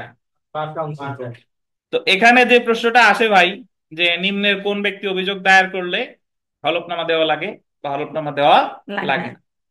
সাধারণ ব্যক্তি করলে, বেসরকারি ব্যক্তি করলে হলফনামা দেওয়া লাগবে, লাগে, সরকারি বা স্বয়ং আদালত করলে লাগবে লাগে না। তবে সাধারণ ব্যক্তি কেউ কি দিতে পারে, হলফনামা থেকে অব্যাহতি দিতে পারে। আদালতে দিচ্ছে না। বার কাউন্সিল কোন অ্যাডভোকেটের বিরুদ্ধে অভিযোগ দাখিল করতে হলে গুল দেবেন 1,000 টাকা ফি জমা দিতে হয়। হুম। এটা গুরুত্বপূর্ণ। কত টাকা ফি? 1,000 1,000। এটা পরীক্ষায় আসে যে কত টাকা ফি দিতে হয়। 1,000 এটা ধরেন কোর্ট ফি টাইপের। বলবেন। জি। শুনানির জন্য দিন নির্ধারণ। এখন আমরা দেখি যে মামলা তো করলাম, শুনানি করবে কবে? Bangladesh legal practitioners and bar council rules 1972 এর 45 বিধি অনুযায়ী কোনো অ্যাডভোকেটের বিরুদ্ধে অভিযোগ প্রাপ্তির পর ট্রাইব্যুনালে শুনানির দিন নির্ধারণ করবে, কিন্তু সেটা অভিযোগ প্রাপ্তির গোল দেবেন 21 দিনের মধ্যে না। ট্রাইব্যুনাল অভিযুক্ত অ্যাডভোকেটকে একটি নোটিশ দিবে। আজকে যদি কারো বিরুদ্ধে বার কাউন্সিল ট্রাইব্যুনালে আমি অভিযোগ করি, তাহলে শুনানিটা হবে কয়দিন পরে? 21 দিন পর। 21 দিন পরে, 21 দিনের মধ্যে না, 21 দিন পরে। এটা গুরুত্বপূর্ণ যে অভিযোগ প্রাপ্তির কতদিন পরে শুনানির ব্যবস্থা করবে। কতদিন? 21 দিন। জি। আমি আবারও বলি, এই bar council rules and order থেকে আপনার কোনো বিধি মনে রাখার, কোনো অনুচ্ছেদ মনে রাখার দরকার নাই। 2-4টা দা মনে রাখতে পারলে, যেরকম 33 অনুচ্ছেদে ট্রাইব্যুনালের গঠন, 26 অনুচ্ছেদে আপনার ওই যে high court right of pre audience, 27 অনুচ্ছেদে আইনজীবী হওয়ার যোগ্যতা অযোগ্যতা, এইগুলাই। পছন্দ। আচ্ছা, এখন দেখেন অভিযোগের জবাব দাখিল বিধি কত? 43, দরকার নাই মনে রাখার। নোটিশ প্রাপ্তির পর, মানে যার বিরুদ্ধে আপনি মামলাটা করা হলো সে তো কি পাবে? নোটিশ পাবে। নোটিশ প্রাপ্তির পর অ্যাডভোকেট শুনানির জন্য নির্ধারিত তারিখের সর্বনিম্ন 7 দিন পূর্বে জবাবের 2 কপি বার কাউন্সিলের সচিবের নিকট জমা দিবে। মানে যার বিরুদ্ধে অভিযোগ দায়ের করা হলো তার পরবর্তী একটা নোটিশ যাবে। তো নোটিশ যাওয়ার পরে যে শুনানির দিন ফিক্স করবে কয়দিন পরে? 21 দিন পরে। কিন্তু যেদিন শুনানি, ধরেন শুনানি যদি আজকে দেশে অভিযোগ, আজকে যদি দেয় অভিযোগ, আজকে 31শে জানুয়ারি, ওই আইনজীবী হওয়ার পর নোটিশ গেল 5 ফেব্রুয়ারি, 5 ফেব্রুয়ারি, কিন্তু শুনানির ডেট ফিক্স করছে ধরুন 25শে ফেব্রুয়ারি। কত তারিখ? 25শে ফেব্রুয়ারি। 31শে জানুয়ারি থেকে 25শে ফেব্রুয়ারিতে 21 দিন পরে। 21 দিন পরে। তো এখানে বলতেছে অ্যাডভোকেট যে যার বিরুদ্ধে মামলাটা করা হয়েছে, সে যেদিন শুনানি তার 7 দিন পূর্বে তার যে জবাব দিবে, জবাবের 2 কপি বার কাউন্সিল সচিবের কাছে দিতে হবে। কয়দিন পূর্বে? আপনি ইচ্ছা করলে যেদিন নোটিশ পাইছেন তার পরের দিনও জবাব দিতে পারেন, কিন্তু যদি আপনি ডিলে করেন সর্বনিম্ন কয়দিন আগে দিতে হবে? 7 দিন। কয় কপি? কার কাছে? সচিবের কাছে। বুঝছেন? তারপরে দেখেন শুনানির গোল দেন 2 দিন পূর্বে সচিব উক্ত কপি অ্যাটর্নি জেনারেল এবং অভিযোগকারীর নিকট অর্পণ করবে। জি, সালাতের জন্য আমরা যাব আরেকটু। শুনানির 2 দিন পূর্বে, কয়দিন পূর্বে? 2 দিন পূর্বে ওই যে 2 কপি দিল সচিবের কাছে, উনি 1 কপি দিবে কার কাছে? অ্যাটর্নি জেনারেলের কাছে। আর 1 কপি দিবে কার কাছে? অভিযোগকারীর কাছে। তো আমরা নামাজে যাব, তার আগে একটু বলে নিই। তাহলে অভিযোগ করতে পারে যে কোনো ব্যক্তি, আদালত বা কোনো অ্যাডভোকেট, মানে যারা যারা পারে করতে হলে, বার কাউন্সিলও পারে করতে হলে। কত টাকা লাগবে? 1,000 টাকা। সরকার বা সরকারি কর্মকর্তা হইলে এফিডেভিট দরকার নাই, বেসরকারি ব্যক্তি হলে এফিডেভিট লাগবে। অভিযোগ দায়েরের 21 দিন পর শুনানির ডেট দিবে। আর যখন অ্যাডভোকেট নোটিশ পেল, শুনানির 7 দিন পূর্বে 2টা কপি জমা দিবে জবাবের সচিবের কাছে। সচিব আবার শুনানির 2 দিন পূর্বে এই 2টা কপি দিবে কার কাছে?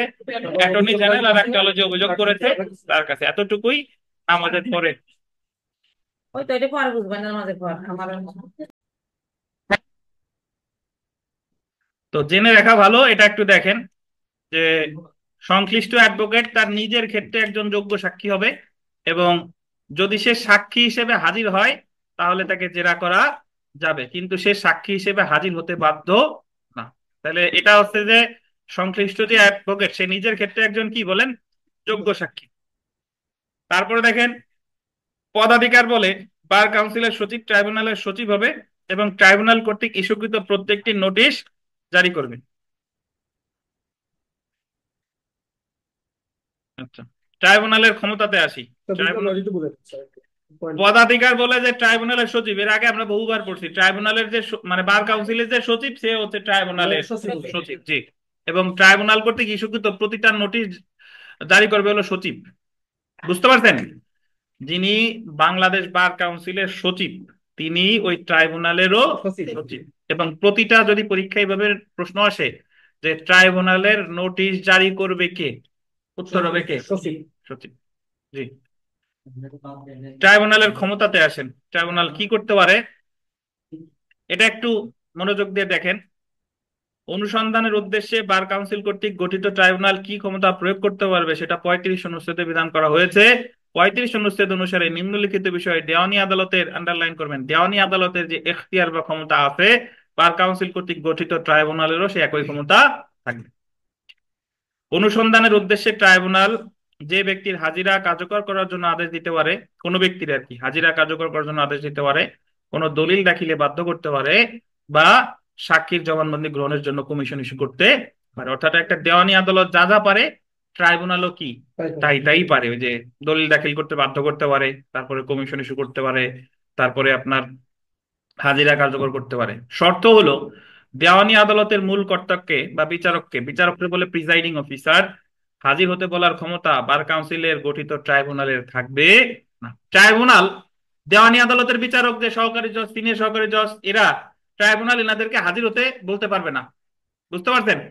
তবে গোল্ডেন হাইকোর্ট বিভাগের অনুমতি নিয়ে দেওয়ানি আদালতের বিচারককে হাজির হতে বলতে পারবে। তবে যদি হাইকোর্ট বিভাগ অনুমতি দেয় তাহলে দেওয়ানি আদালতের বিচারককে হাজির হতে বলতে পারে, কিন্তু হাইকোর্ট বিভাগের অনুমতি না নিয়ে বলতে পারবে না।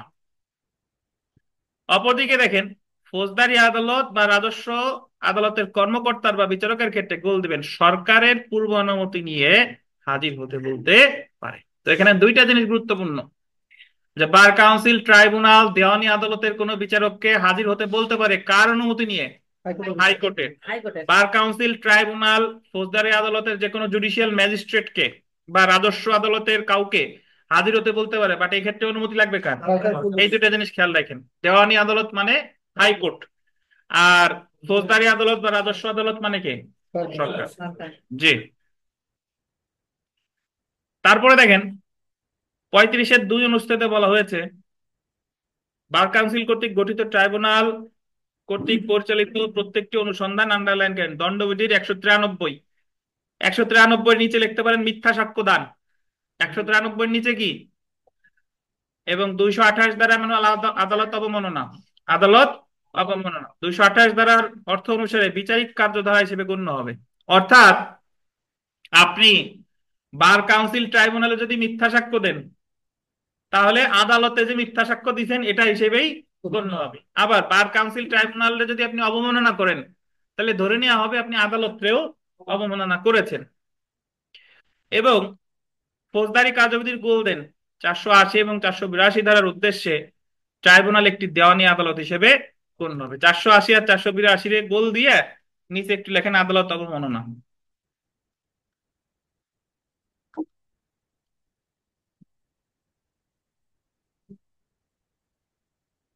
তো এই কথাগুলোর অর্থ কি? এই কথাগুলোর অর্থ হলো যে আপনি আদালত অবমাননা করলেও যেরকম 228 ধারায় দণ্ডিত হতে পারতেন, বার কাউন্সিল ট্রাইব্যুনালও সেরকম আদালত হিসেবেই বিচারিক কার্যধারা হিসেবেই কি হবে, গণ্য হবে।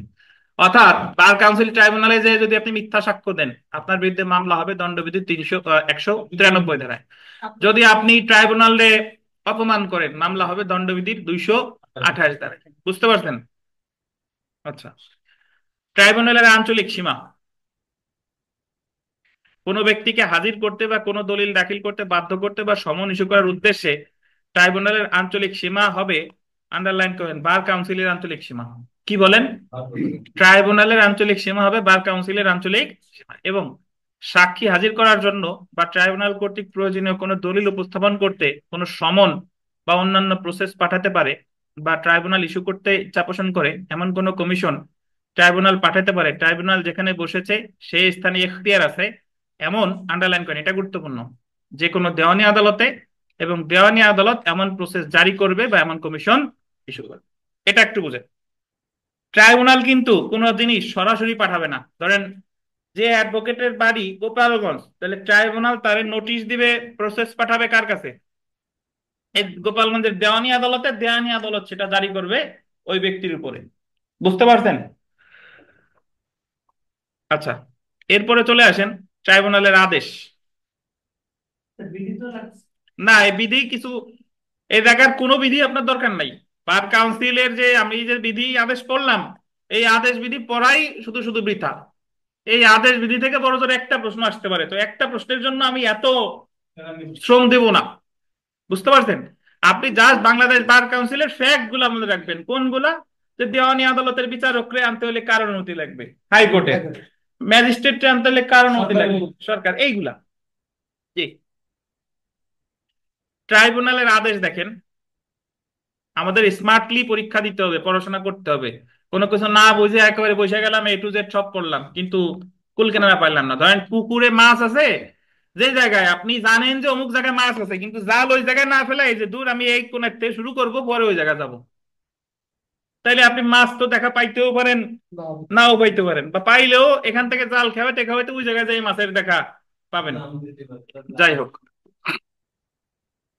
সংশ্লিষ্ট অ্যাডভোকেটের বিরুদ্ধে অনুসন্ধান চলমান রেখে ট্রাইব্যুনাল তাকে বরখাস্ত করতে পারবে। এটা একটু আন্ডারলাইন করেন, অনুসন্ধান চলমান রেখে, এটা একটু বলতেন। অনুসন্ধান মানে এখনো, আমি একটা কথা বলি, মূল মামলার হয় বিচার, কিন্তু বার কাউন্সিল ট্রাইব্যুনাল যেটা করে এটা বিচার বলে না, এটা বলে কি? অনুসন্ধান। ধরেন 107 ধারার কোর্টে যেটা করে সেটা বিচার বলে না, সেটা কি বলে? অনুসন্ধান। তো অনুসন্ধান চলমান থাকা অবস্থায় কাউরে অন্তর্বর্তীকালীন আদেশ দিয়ে বরখাস্ত করতে পারে, এবং এমন বরখাস্তের আদেশ পরিবর্তন বা রদ করতে পারে। তানভীর, অন্তর্বর্তীকালীন আদেশ বুঝেন কি? এখানে কোনো একটা কার্যক্রম চলমান আছে, তো সেটার মাঝে কোনো একটা আদেশ। জি, অন্তর্বর্তীকালীন আদেশ মানে হলো আপনার বিরুদ্ধে আপনার বাবার কাছে একজন নালিশ করতে গেছে যে তানভীর এই কাজ করছে, তো আদেশ ওই উনি নালিশ শোনার সাথে সাথে আপনারা জিজ্ঞাসা করার পরে আগে আপনার চর 3টা 4টা দিয়ে নিছে যে তোর নামে নালিশ আসবে কেন, তারপরে হলো বিচার। এটা হলো কি, বুঝতে পারছেন? অন্তর্বর্তীকালীন আদেশ।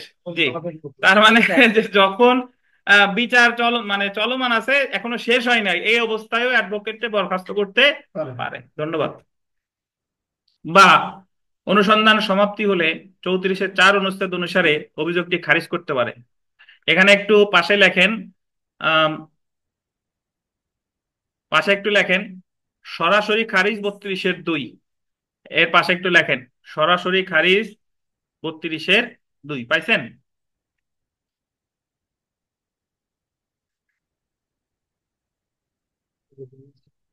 এটা হলো আপনি যখন কোনো অভিযোগ দিচ্ছেন সাথে সাথে খারিজ করবে 32-2, আর সাথে সাথে খারিজ করে নাই, শুনে মিলে সবকিছু করে খারিজ করে 34-4। মিতা বলেন তো, ফৌজদারি আপিল খারিজ করে কত কত ধারায়, মিতা মনে আছে? জি, হ্যাঁ, 421 আর 423। সরাসরি খারিজ করে 421, আর শুনে খারিজ করে কত? 423। তো বিধানটা এরকম যে সরাসরি খারিজ করতেছে 32-2, আর সবকিছু শুনে টুনে খারিজ করতেছে 34-4। পেশাগত অসদাচরণ বা অন্য কোনো অসদাচরণ প্রমাণিত হলে 32-1 অনুচ্ছেদ অনুসারে একজন অ্যাডভোকেটকে কঠোর তিরস্কার করতে পারে। এটা আন্ডারলাইন করেন, কি করবে? কঠোর তিরস্কার, বা তাকে আইন পেশা থেকে সাময়িক বরখাস্ত বা অপসারণ করতে পারে। এখানে একটু লিখে রাখেন সাময়িক বা কি বলেন? স্থায়ী।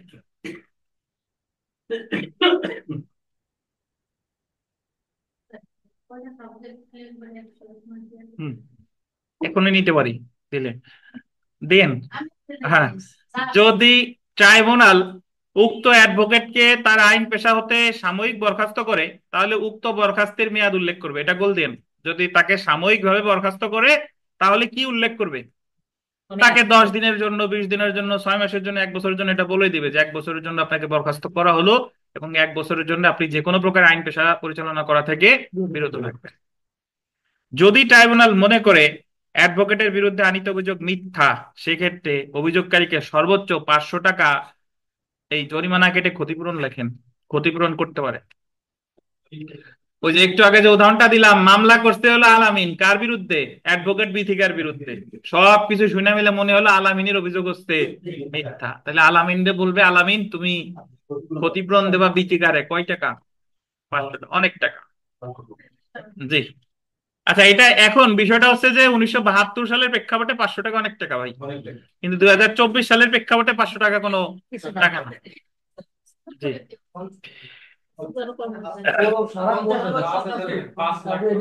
আচ্ছা দেখেন, আচ্ছা ট্রাইব্যুনালের সিদ্ধান্তের বিরুদ্ধে প্রতিকার, এটা একটু দেখেন। তাহলে এই 500 টাকাটা গুরুত্বপূর্ণ। মজার বিষয় হলো আমাদের বইতেও সব জায়গায় জরিমানা লেখা, আবার যতবার প্রশ্ন এসেছে সব জায়গাও 500 টাকা জরিমানা, বাট অ্যাকচুয়ালি হবে কি? ক্ষতিপূরণ। বেয়ার একটা দেখবেন ক্ষতিপূরণ আছে। আচ্ছা জি। তো এখন এই যে যে তারা যদি সাময়িক বরখাস্ত করলো বা স্থায়ী বরখাস্ত করলো, তার প্রতিকার কি দেখেন। ট্রাইব্যুনালের এমন সিদ্ধান্তের বিরুদ্ধে আপিল বা রিভিউ করা যাবে।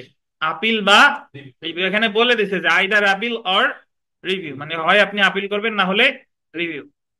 রিভিউ দেখেন 34-8 অনুচ্ছেদ অনুযায়ী ট্রাইব্যুনাল গোল দিবেন নিজ উদ্যোগে সুমুটো বা ইহার নিকট রিভিউয়ের জন্য কোনো আবেদন করা হলে ট্রাইব্যুনাল তার নিজের আদেশ রিভিউ করতে পারে। তাহলে ট্রাইব্যুনাল কেউ আবেদন করে নাই, নিজের ইচ্ছা রিভিউ করতে পারবে?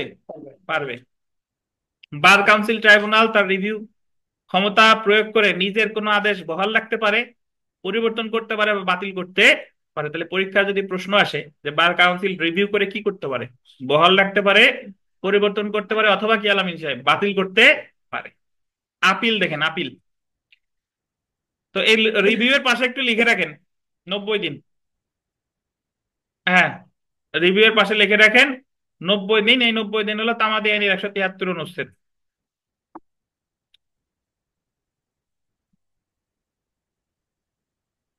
আপিল দেখেন 36-1 অনুচ্ছেদ অনুযায়ী ট্রাইব্যুনালের রায়ের বিরুদ্ধে 90 দিনের মধ্যে সংক্ষুব্ধ ব্যক্তি হাইকোর্ট বিভাগে আপিল করতে পারে। তাহলে আপিলটা করতে হবে কোথায়? কি ভাই? হাইকোর্ট। হাইকোর্ট। আপিলটা করতে হবে হাইকোর্ট বিভাগে। কতদিন? তাহলে এখানে আপনি মনে রাখবেন আপিলও 90, রিভিউও 90। না, এটা এই জায়গায় বলা আছে যে হ্যাঁ, জেনে রাখা ভালো। ট্রাইব্যুনালের আদেশের বিরুদ্ধে আপিলের তামাদি মেয়াদ, ট্রাইব্যুনালের আদেশের বিরুদ্ধে আপিলের তামাদি আইনের ধারা গোল্ডেন 5 ও 12 ধারা যতদূর সম্ভব প্রযোজ্য হবে। মানে আপিলের ক্ষেত্রে তামাদি আইনের 5 ধারার 12 ধারার বিধান প্রযোজ্য হবে। 5 ধারায় আছে বিলম্ব মওকুফ, 12 ধারা আর 12 ধারায় আছে ওই যে 4টা ক্ষেত্রে।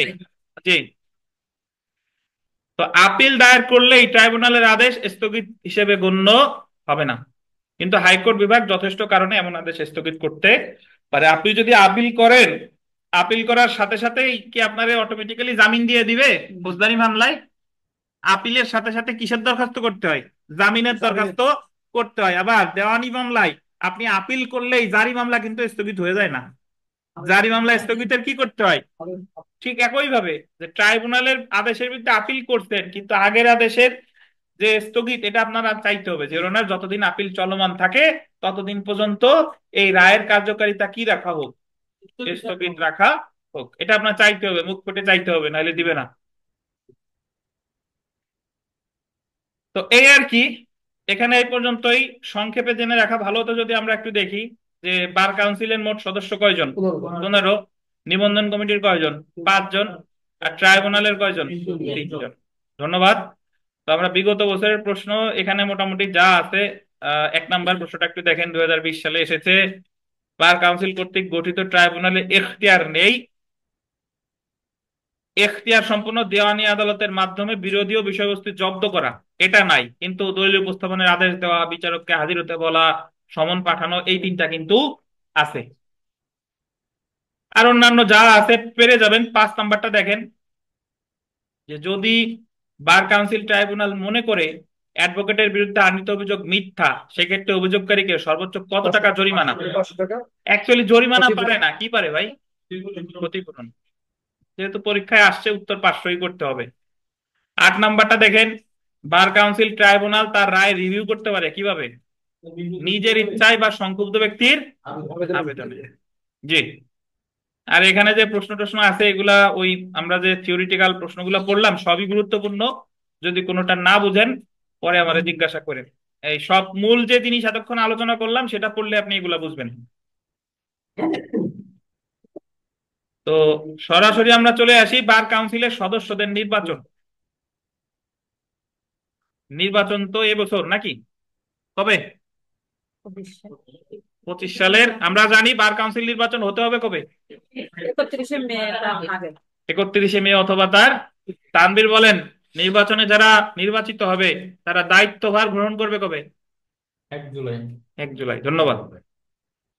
আচ্ছা, তো বাংলাদেশ লিগ্যাল প্র্যাকটিশনার্স এবং বার কাউন্সিল অর্ডার এর 8 অনুচ্ছেদে এবং বাংলাদেশ লিগ্যাল প্র্যাকটিশনার্স এবং বার কাউন্সিল বিধি 1972-এ 3 থেকে 27 বিধি পর্যন্ত বার কাউন্সিল সদস্যদের নির্বাচন নিয়ে আলোচনা করা হয়েছে। বার কাউন্সিলের নির্বাচন এটা একটু দেখেন, যে বছর মেয়াদ শেষ হয় সেই বছরের মে মাসের 31 তারিখে অথবা তার আগে বার কাউন্সিলের নির্বাচন করতে হবে। কবে বলেন? মে মাসের 31 তারিখে অথবা তার আগে, এটা আমরা জানি। পরেরটা দেখেন, নির্বাচনী তফসিল প্রকাশ। তফসিল এটা গুরুত্বপূর্ণ। তফসিল বুঝেন তো? নির্বাচনের যে কবে ভোটার তালিকা প্রকাশিত হবে, কবে ভোট গণনা হবে, এটারে বলে কি? তফসিল। বার কাউন্সিলের নির্বাচনের গোল দেন সর্বনিম্ন 45 দিন পূর্বে বার কাউন্সিলের চেয়ারম্যান নির্বাচনের তফসিল প্রকাশ করবে। চেয়ারম্যান গোল দেন, চেয়ারম্যান। তাহলে পরীক্ষায় প্রশ্ন আসবে যে নির্বাচনের তফসিল কে প্রকাশ করবে? যদি অ্যাটর্নি জেনারেল থাকে সে কয়দিন পূর্বে? 45, অ্যাটলিস্ট 45 দিন। ইচ্ছা করলে আরো আগে প্রকাশ করতে পারে। সর্বনিম্ন, সর্বনিম্ন 45। জি। নির্বাচনী প্রস্তাব জমা এবং যাচাই বাছাইয়ের মধ্যে আন্ডারলাইন করবেন 7 দিনের বিরতি থাকবে।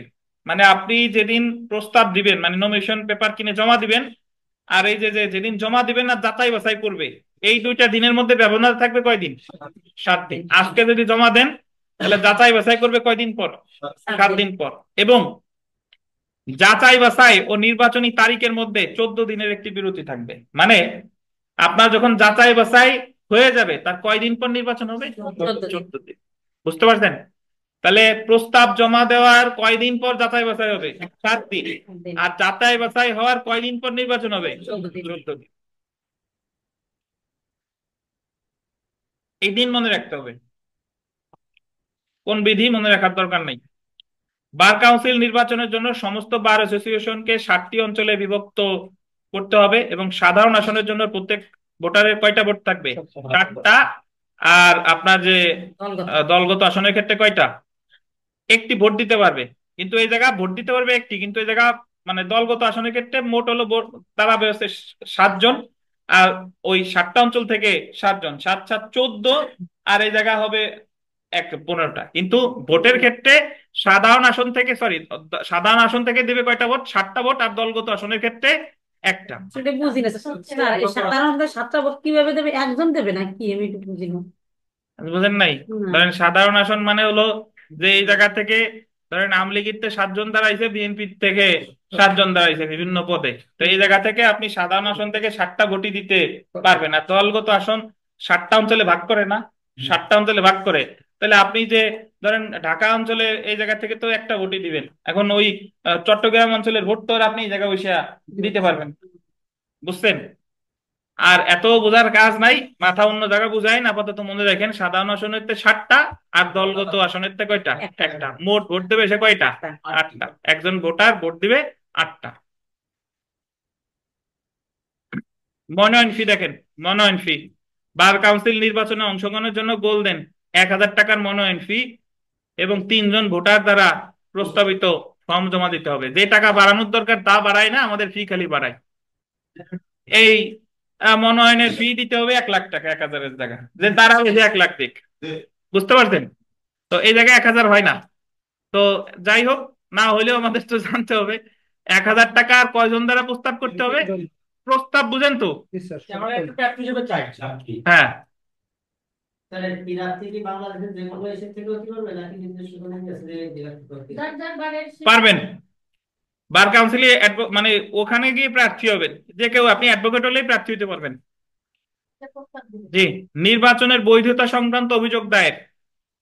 বিধি 20, নির্বাচনের কোন প্রার্থী, আন্ডারলাইন করেন, কোন প্রার্থী বা 5 জন ভোটার 1,000 টাকা জমা দিয়ে নির্বাচনের বৈধতা সংক্রান্ত কোন নির্বাচনী পিটিশন বা ইলেকশন ট্রাইব্যুনালে দায়ের করতে পারবে। পরীক্ষায় প্রশ্ন আসে যে নির্বাচনের বৈধতা সংক্রান্ত অভিযোগ দায়ের করতে পারে কে? কোন প্রার্থী, অথবা প্রার্থী না হইলে ভোটার কয়জন? 5 জন। প্রার্থী একা পারবে, অথবা প্রার্থী যদি না করে তাহলে কয়জন? 5 জন।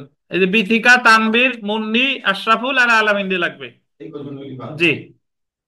এই জন্য আরো হবে না অভিযোগ করা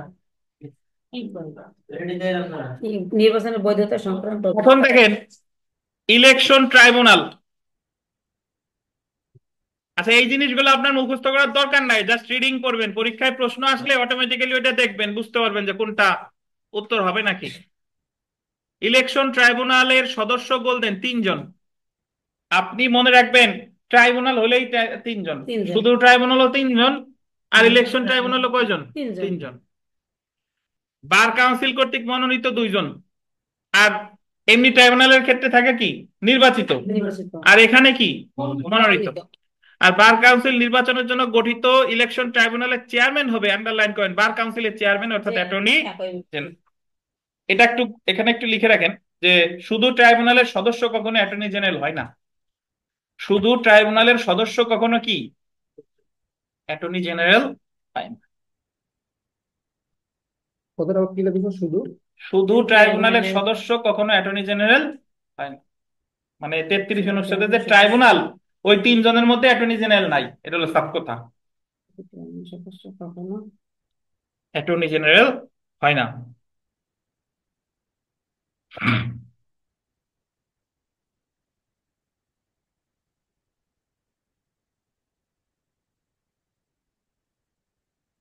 বার কাউন্সিল কর্তৃক মনোনীত হবে না নির্বাচিত? মনোনীত। ইলেকশন ট্রাইব্যুনালে তো অ্যাটর্নি জেনারেল। ইলেকশন ট্রাইব্যুনালে অ্যাটর্নি জেনারেল থাকবে এবং চেয়ারম্যান। অ্যাটর্নি জেনারেল বার কাউন্সিলের চেয়ারম্যান, ইলেকশন ট্রাইব্যুনালের চেয়ারম্যান। মনে রাখেন 2 জায়গার চেয়ারম্যান, বার কাউন্সিলের চেয়ারম্যান আর কে? ইলেকশন ট্রাইব্যুনালের চেয়ারম্যান। আর উনি শুধু ট্রাইব্যুনালে নাই, শুধু ট্রাইব্যুনালে নাই, আর এনরোলমেন্ট কমিটির একজন সদস্য। আপনাদের গতবার লিখিত পরীক্ষায় প্রশ্ন আসছে যে অ্যাটর্নি জেনারেলের দায়িত্ব, বার কাউন্সিলের সভাপতির দায়িত্ব ও কর্তব্য আলোচনা করুন। এখন যারা পড়ে গেছে তারা তো জানে যে এই জিনিসটা আমি কোনোদিন পড়ি নাই, অ্যাটর্নি জেনারেলের দায়িত্ব কর্তব্য তো আমার নাই, কিন্তু আপনার কমন সেন্স কাজে লাগাইতে হবে। অ্যাটর্নি জেনারেল রিলেটেড যে জায়গা যা পড়ছি উত্তরে তাই লিখতে হবে আর কি।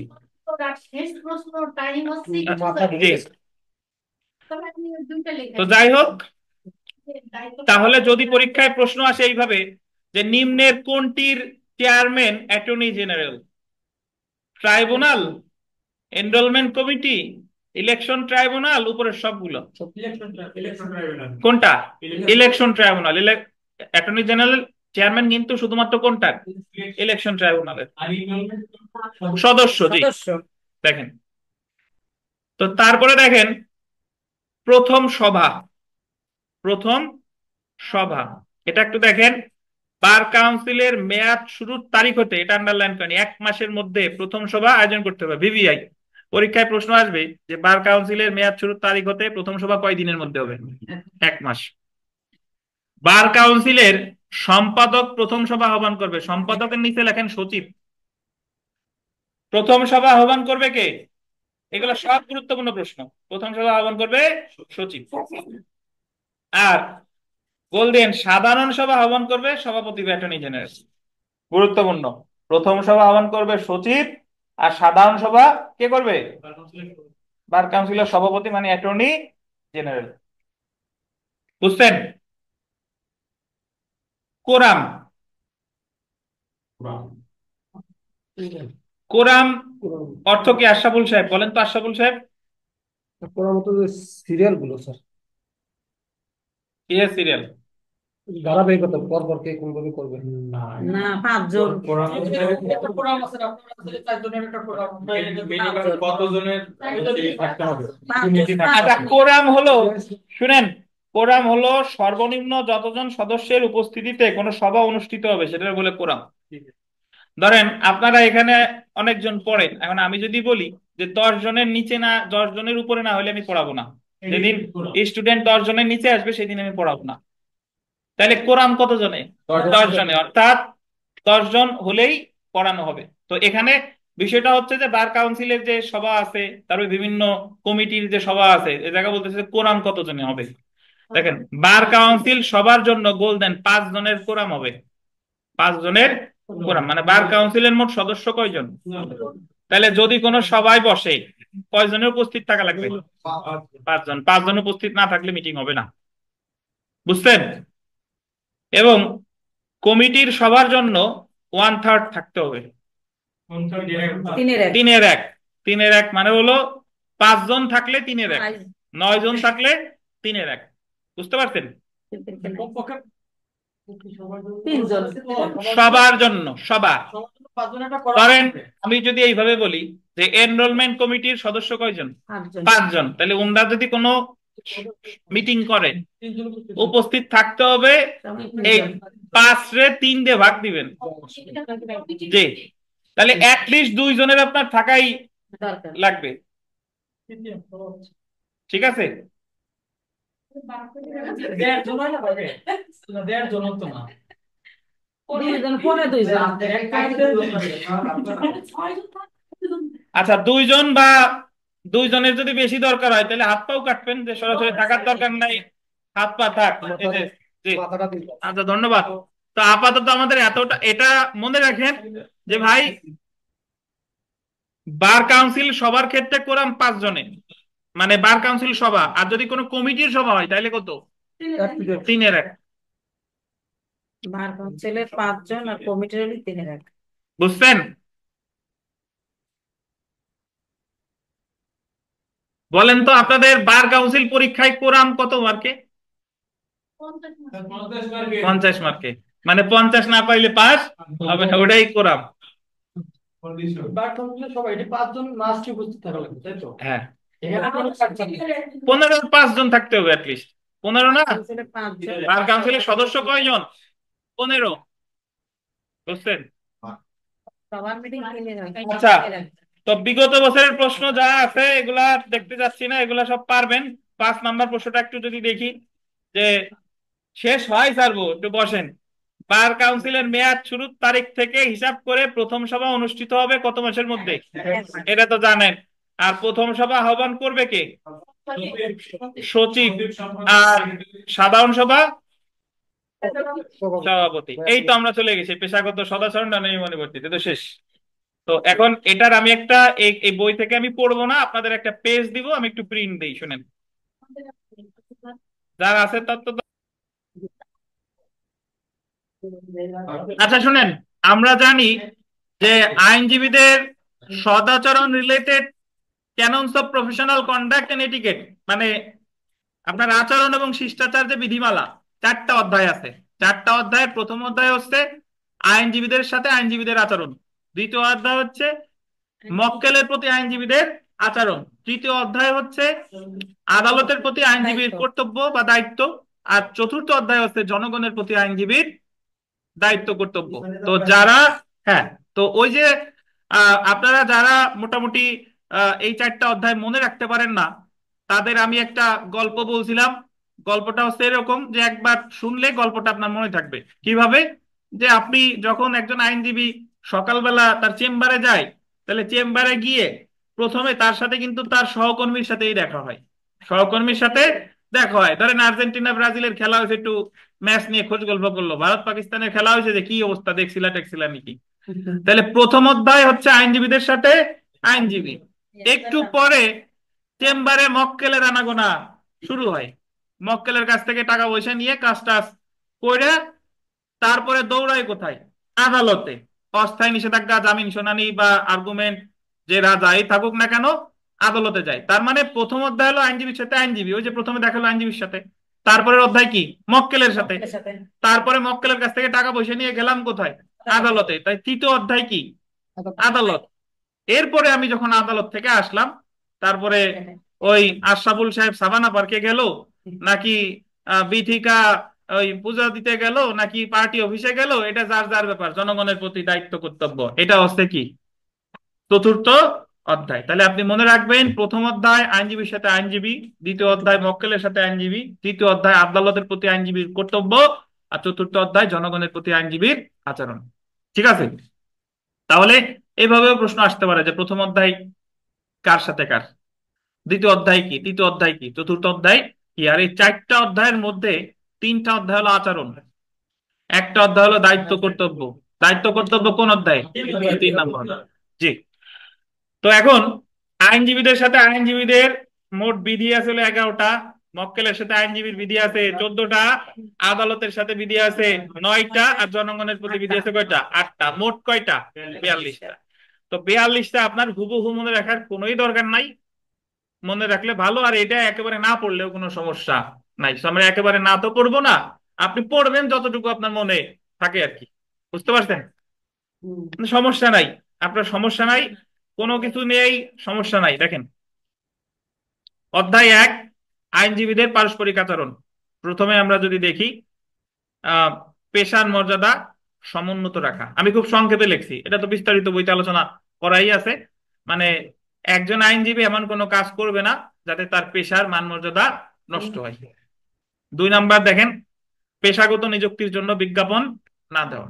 আপনি পেশাগত নিযুক্তির জন্য দেখা গেল যে প্রতি মোড়ে মোড়ে লাগাইছেন যে আলামিন এন্ড অ্যাসোসিয়েটস, আসলেই যে যত অপরাধ, খুনের মামলা হইলেও জামিন নিশ্চিত, এই বিজ্ঞাপন দিয়ে বিজ্ঞাপন দিলেন, তাহলে এটা আপনার পেশাগত কি হবে? অসদাচরণ। জি। তারপরে দেখেন, অননুমোদিত, দেখেন, অননুমোদিত ব্যক্তিকে পারিশ্রমিক প্রদান না করা। অননুমোদিত ব্যক্তি বুঝেন যে অ্যাডভোকেট না, তো অননুমোদিত ব্যক্তিকে পারিশ্রমিক প্রদান না করা। বুঝতে পারছেন? আচ্ছা,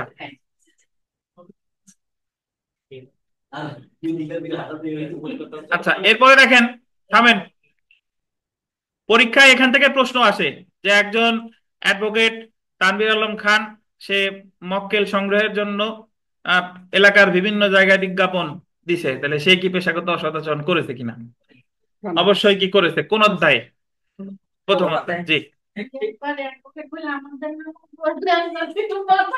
আচ্ছা, আচ্ছা দেখেন, আচ্ছা দেখেন, তারপরে দেখেন, প্রতিপক্ষ আইনজীবীর অনুপস্থিতিতে তার মক্কেলের সাথে আলাপ আলোচনা পরিহার করা। যখন প্রতিপক্ষের আইনজীবী নাই, তখন তার মক্কেলের সাথে খোঁজ গল্প করার কোনো দরকার নাই। তার মক্কেলের সাথে খোঁজ গল্প করতেছেন যাতে মামলাটা বাগাই নেওয়া যায় কিনা। এটা কি হবে বলেন? পেশাগত অসদাচরণ হবে। হবে, এ জায়গা সবই করে, এ জায়গা যা যা আছে আমরা আইনজীবীরা সবই করি। আচ্ছা দেখেন, তারপরে দেখেন, অপর পক্ষের অনুপস্থিতিতে আদালতে মামলা উপস্থাপন না করা। ধরেন অনেক সময় আমাদের আইনজীবী মহোদয়রা একসাথে অনেকগুলো আদালতে মামলা মানে শুরু হয়, তো অনেকেই যখন মামলা ডাকে অনেকেই অনুপস্থিত থাকে আর কি, থাকতে পারে, তখন অবশ্যই তার অনুপস্থিতিতে মামলা পরিচালনা করা উচিত না। যতটুকু সময় দেওয়া যায় তারে কি দিতে হবে। অনেকে আমরা তাড়াহুড়া করি যে উনি না আসছে তাতে আমার কি, আমার অবশ্যই অসুস্থ তো হতে পারে আর কি। জি। তারপরে দেখেন, অতিরিক্ত আইনজীবী নিয়োগে বাধা প্রদান না করা। মক্কেল এসে যখন বলে যে উকিল সাহেব আপনি তো আসেনি, অমুক রেখি রাখবো কিনা, তখন যে বিথিকা আপনি তো আসেনি, আলামিনদে কি রাখবো কিনা। তোর আলামিন্দি রাখবা, আমার উপর আস্থা নাই। তো এই অতিরিক্ত আইনজীবী নিয়োগে কি দেওয়া যাবে না? বাধা দেওয়া যাবে না। তারপরে দেখেন, আহ ব্যক্তিগত বিবাদ পরিহার করা।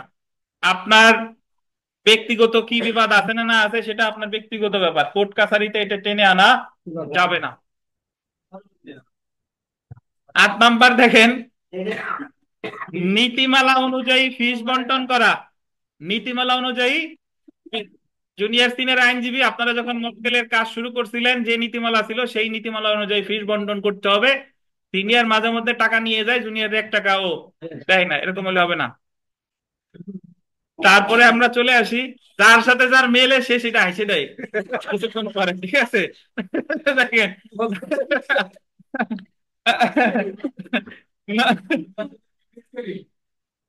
চার না বসে কম দেয়, এই কথার জন্য আমি হাসলাম। না, চার না বসে কম দেয় না। আপনি পার্সোনালি নিচ্ছেন কেন? আপনার তো যে মিলছে তো, মানে পজিটিভলি মিলুক আর নেগেটিভলি মিলুক, মিলছে তো। আমি এমনও আইনজীবীর কথা জানি, আমার নীলফামারী কোর্টের একজন অ্যাডভোকেট আমার বন্ধু, তো সে নীলফামারী কোর্টের যে সভাপতি সভাপতি স্যার, তো সে, আর আমি নাম বলবো না, আর কেউ ইয়া থাকলেও একটা কাজ করে দিছে, সে মক্কেলটা জুনিয়র ওই অ্যাডভোকেটেরই, সে স্যার আর কি রাখছে সিনিয়র হিসেবে। তো ওই মক্কেল এসে জুনিয়রের টাকা দিতে বলছে, মানে ওই আমার বন্ধুর কাছেই টাকা দিছে, তো বললো যে না তুমি স্যারের কাছে যে টাকা দাও, 10,000 টাকা দিছে। তো আমার বন্ধু ওই চেম্বারে, সে তো অ্যাডভোকেট, চেম্বারে 3-4 ঘন্টা বসা, 10,000 টাকা থেকে 1 টাকা হতে হবে নাই, এরপরে সে চলে আসছে। তো এরকম হতেই পারে, এমন না যে শিক্ষানবিশ, সে কিন্তু অ্যাডভোকেট। জি, যাই হোক, তো সে আর চাই নাই, সে ওই যে ইগোতে পাচ্ছে যে দেয় নাই, যেহেতু আমি আর যাবো না। তো তারপরে দেখেন, নীতিমালা অনুযায়ী ফিস বন্টন করে, এটা তো আমরা পড়লাম। অ্যাটর্নি জেনারেল এবং সিনিয়র আইনজীবী অন্যান্য আইনজীবী থেকে অগ্রাধিকার পাবে, এটা তো আমরা জানি, রাইট অফ প্রি অডিয়েন্স কার আছে? Attorney general. 10 নম্বর দেখেন, প্রবীণ ও নবীন আইনজীবীর মধ্যে সুসম্পর্ক বজায় রাখা। প্রবীণ ও নবীন আইনজীবী যারা আছে, প্রবীণ নবীনদের স্নেহ করবেন, আর নবীন যারা প্রবীণদের কি করবে? শ্রদ্ধা করবে। 11 নাম্বার, জ্যেষ্ঠ আইনজীবী কর্তৃক মামলা পরিচালনা করা। একটা মামলায় যদি 10 জন অ্যাডভোকেট থাকে, যে জ্যেষ্ঠ, সে সবার আগে মামলা পরিচালনা করবে। সে যদি ছেড়ে দেয় যে তুমি আগে বলো, সমস্যা নাই, কিন্তু অধিকার কার আগে? জ্যেষ্ঠ। জি। তো সিরিয়ালি মনে রাখার দরকার নাই, আপনি এইভাবে রিডিং করবেন কয়েকবার। তারপরে দেখেন, মক্কেলের প্রতি আচরণ। মামলার বিষয়বস্তুতে আসক্ত না হওয়া। মামলার বিষয়বস্তুতে আসক্ত অনেকভাবে হওয়া যায়, কোনোভাবেই আসক্ত হওয়া যাবে না। ধরেন, আমাদের সুনির্দিষ্ট প্রতিকার আইনে 35 ধারায় একটা উদাহরণ আছে, যে একজন বিধবা মহিলার তার পাওনাদারকে প্রতারিত করার উদ্দেশ্যে আইনজীবী মহোদয় বিধবা মহিলার জমি তার নামে লিখে নিতে। তো এটা তার পেশাগত কি? মিসকন্ডাক্ট। বুঝতে পারছেন? তারপরে দেখেন, দেখেন পূর্ববর্তী মক্কেলের বিপক্ষে মামলা পরিচালনা না করা। পূর্ববর্তী মক্কেলের পক্ষে বলছি, বিপক্ষে, এটা একটু বললেন, বিপক্ষে। পূর্ববর্তী মক্কেলের বিপক্ষে মামলা পরিচালনা না করা, এটা মানে এই না, এটা হলো মানে ওই মামলাটা। ধরেন যে একটা মামলায় আলামিন সাহেবকে মক্কেল রাখছে, রাখার পরে যে কোনো কারণে হোক আলামিন সাহেবের বনিবনা হয় নাই, মক্কেল ওনার কাছ থেকে মামলা নিয়ে গেছে, মক্কেল নিয়ে বিথিকারে রাখছে। তাহলে বললো বিথিকারে যেহেতু রাখছো, তাইলে ওই মামলার যে অপরপক্ষ আলামিন গিয়ে কাজ যদি করে, এটা কি হবে? পেশাগত অসদাচরণ। পেশাগত অসদ। বুঝতে পারছেন? নতুন মামলা না কিন্তু, কোনটা? সেম মামলা। জি।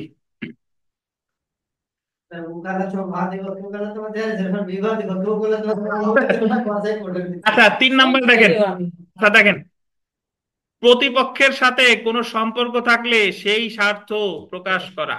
আপনার কাছে একজন মামলা করতে আসছে, ধরেন মামলা করতে আসছে যার বিরুদ্ধে, সে আবার আপনার আত্মীয় হয়, আপনি মামলা করতেই পারেন, কিন্তু তারে বলে নিতে হবে, ভাই তুমি যার বিরুদ্ধে মামলা করবা সে কিন্তু আমার অমুক হয়, আমি মামলা করবো, আমার কোনো সমস্যা নাই, কিন্তু তার অমুক হয়, এটা তোমার কাছে আমি আগে কি বলে নিলাম, স্বার্থ প্রকাশ করে দিলাম। বুঝতে পারছেন? বরকত সাহেব যে কথা বলছেন সেটা দেখেন, এই যে উভয় পক্ষে মামলা পরিচালনা না করা। উভয় পক্ষে মামলা পরিচালনা করলে সেটাও কি? Professional misconduct. মানে এটার বিষয়বস্তু হলো, যে কোনো একটা যদি কোনো আইনজীবীর সাথে মিলে যায়, তার বিরুদ্ধে আপনি অভিযোগ করবেন কোথায়? বার কাউন্সিল ট্রাইব্যুনালে। 5 নম্বরে দেখেন, মামলার বিষয়বস্তু গ্রহণ বা ক্রয় না করা। যে মামলার বিষয়বস্তু যেটা, সেই জিনিস আপনি ক্রয় করবেন না। সেটা জমি হলেও আপনি ক্রয় করবেন না। 6 নাম্বার দেখেন, নিজের সম্পত্তির সাথে মক্কেলের সম্পত্তির মিশ্রণ না করা। আপনি নিজের সম্পত্তির সাথে মক্কেলের সম্পত্তি জড়িয়ে ফেলা যাবে না। 7 নাম্বার দেখেন, নিয়োগবিহীন পরামর্শ প্রদান না করা।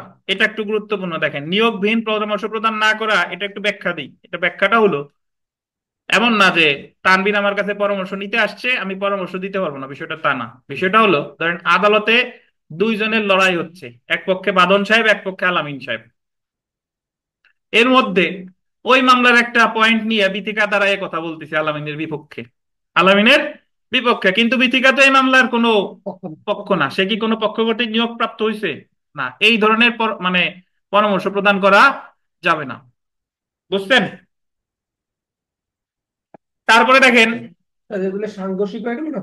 কোনটা? যেমন ওই জায়গা বললো যে নিয়োগ নয় বলা যাবে না, আবার ওই জায়গায় বলতে একাধিক আইনজীবী নিয়োগ বাধা দেবে না। তা আমি কেমনে সাংঘর্ষিক হলো? হাও? আমি পাওয়ার দেওয়ার বসে। হ্যাঁ, আগেরটা তো বলছে একাধিক আইনজীবী নিয়োগে বাধা দেওয়া যাবে না। কেউ যদি আমার মক্কেল যদি 10 জনের রাখতে চায়, রাহুক, সমস্যা কি? এটা তো আগের বিষয়। আর বর্তমান যেটা বললাম, যে আপনি এক পক্ষে কথা বলতেছেন আর বিথিকা এক পক্ষে কথা বলতেছে, কোর্টে এসে আর একজন আপনার বিপক্ষে কথা বলতেছে বা অমুকের পক্ষে কথা বলতেছে, সে তো এই মামলার কোনো পক্ষ না। এখন স্যার আমাদের প্রশ্ন হচ্ছে এইভাবে যে মনে করেন একজনের তো পক্ষ দিল, ওকালত নামে পাওয়ার দিতে হবে। এখন পাওয়ার দিলাম না, আমি মক্কেল, আমি বললাম যে ব্যক্তি আপনি দাঁড়ান, উনি আইনজীবী। পাওয়ার না দিলে আপনার আইনত কথা বলার কোনো অধিকার নাই। না, আপনি ধরা মনে হয় পড়েন নাই। ওই যে আমাদের ওই যুগ্ম জেলা জজ ওই স্যারের নাম কি, দাঁড়িয়েলা, সাইদুর রহমান স্যার। ওনার দ্বারা তো মনে হয় জান নাই। উনি তো উকিল সাহেবকেও বেশি কথা বলে যে আপনার কি ই আছে। ও স্যার দাঁড়িয়ে আচ্ছা দেখেন, আচ্ছা দেখেন 8 নাম্বার দেখেন, আইন ভঙ্গের পরামর্শ প্রদান না করা। আপনি মক্কেলকে এমন কিছু বলবেন না যাতে সে আইন ভঙ্গ করে, যে বললো যে আগে তুমি কোপায় আসো, মামলা যাওয়াই আমি দেখবানি। এই পরামর্শ প্রদান করা যাবে না। 9 নাম্বার দেখেন, অভিযুক্ত ব্যক্তির পক্ষে প্রতিদ্বন্দ্বিতা করা একজন আইনজীবীর অধিকার। মানে আমরা অনেক সময় ধরেন যে একজন সিরিয়াল কিলার বা একজন ধর্ষক, তার পক্ষে আমরা কেউ অ্যাডভোকেসি করতে চাই না। তো অ্যাডভোকেসি কেউ করবে কি করবে না, এটা একান্তই তার ব্যক্তিগত অধিকার। কেউ যদি করতে চায় তারে বিরত রাখা যাবে না। যথাযথ পারিশ্রমিক গ্রহণ করা। আপনার দেখলাম যে মক্কেল আসছে গাড়ি নিয়ে, এফিডেভিট একটা করতে আসছে। নর্মালি তো এফিডেভিট 500 দিয়ে করি, মক্কেলের গাড়িটারই পোশাক আশাক দিয়ে বললাম যে 10,000। তো এটা করা যাবে না। যথাযথ পারিশ্রমিক গ্রহণ করা। এই জায়গা বলা আছে যে তার অবস্থা দেখে ফি চাওয়া যাবে না। নর্মালি যে ফি সবার কাছ থেকে নেন, তার কাছ থেকেও সেই ফি নিতে হবে। তারপরে দেখেন, হ্যাঁ, ফিস নির্ধারণে বিরোধ পরিহার করা। ফিস নির্ধারণে মক্কেলের সাথে কোনো প্রকার হাতাহাতি করা যাবে না। 12 নাম্বার দেখেন, ব্যক্তিগত বিশ্বাস বর্ণনা না করা। মানে আপনি এমন কিছু বলবেন না যে আপনার ব্যক্তিগত বিশ্বাসে এই কথা মনে হয়, এরকম কোনো কিছু বলা যাবে না। 13 নাম্বার দেখেন, এটা ভালো প্রশ্ন, এখান থেকে প্রশ্ন এসেছে। আইনজীবী মক্কেলের পক্ষে সাক্ষী হলে মামলার দায়িত্ব অন্য আইনজীবীকে অর্পণ করা। ধরেন আহ বিথিকা বিথিকা একজনের আইনজীবী, বাদী পক্ষের আইনজীবী। এখন বিথিকায় যদি সাক্ষী হয়ে যায়, তখন বিথিকায় মামলার দায়িত্ব আর একজনকে দিয়ে দিবেন।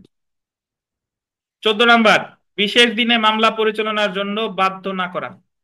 ওই যে এটা অনেকটা এরকম যে ধরেন কোন আইনজীবী সময় চাইছে যে আমি অসুস্থ বা আমি পর্যাপ্ত পরিমাণে প্রিপারেশন নিতে পারি নাই, এখন অপরপক্ষ আপত্তি জানাচ্ছে যে ওনার সময় যাতে না দেয়, আজকেই শুনানি করতে হবে। যদি যৌক্তিক কারণ থাকে তাহলে কি দিতে হবে?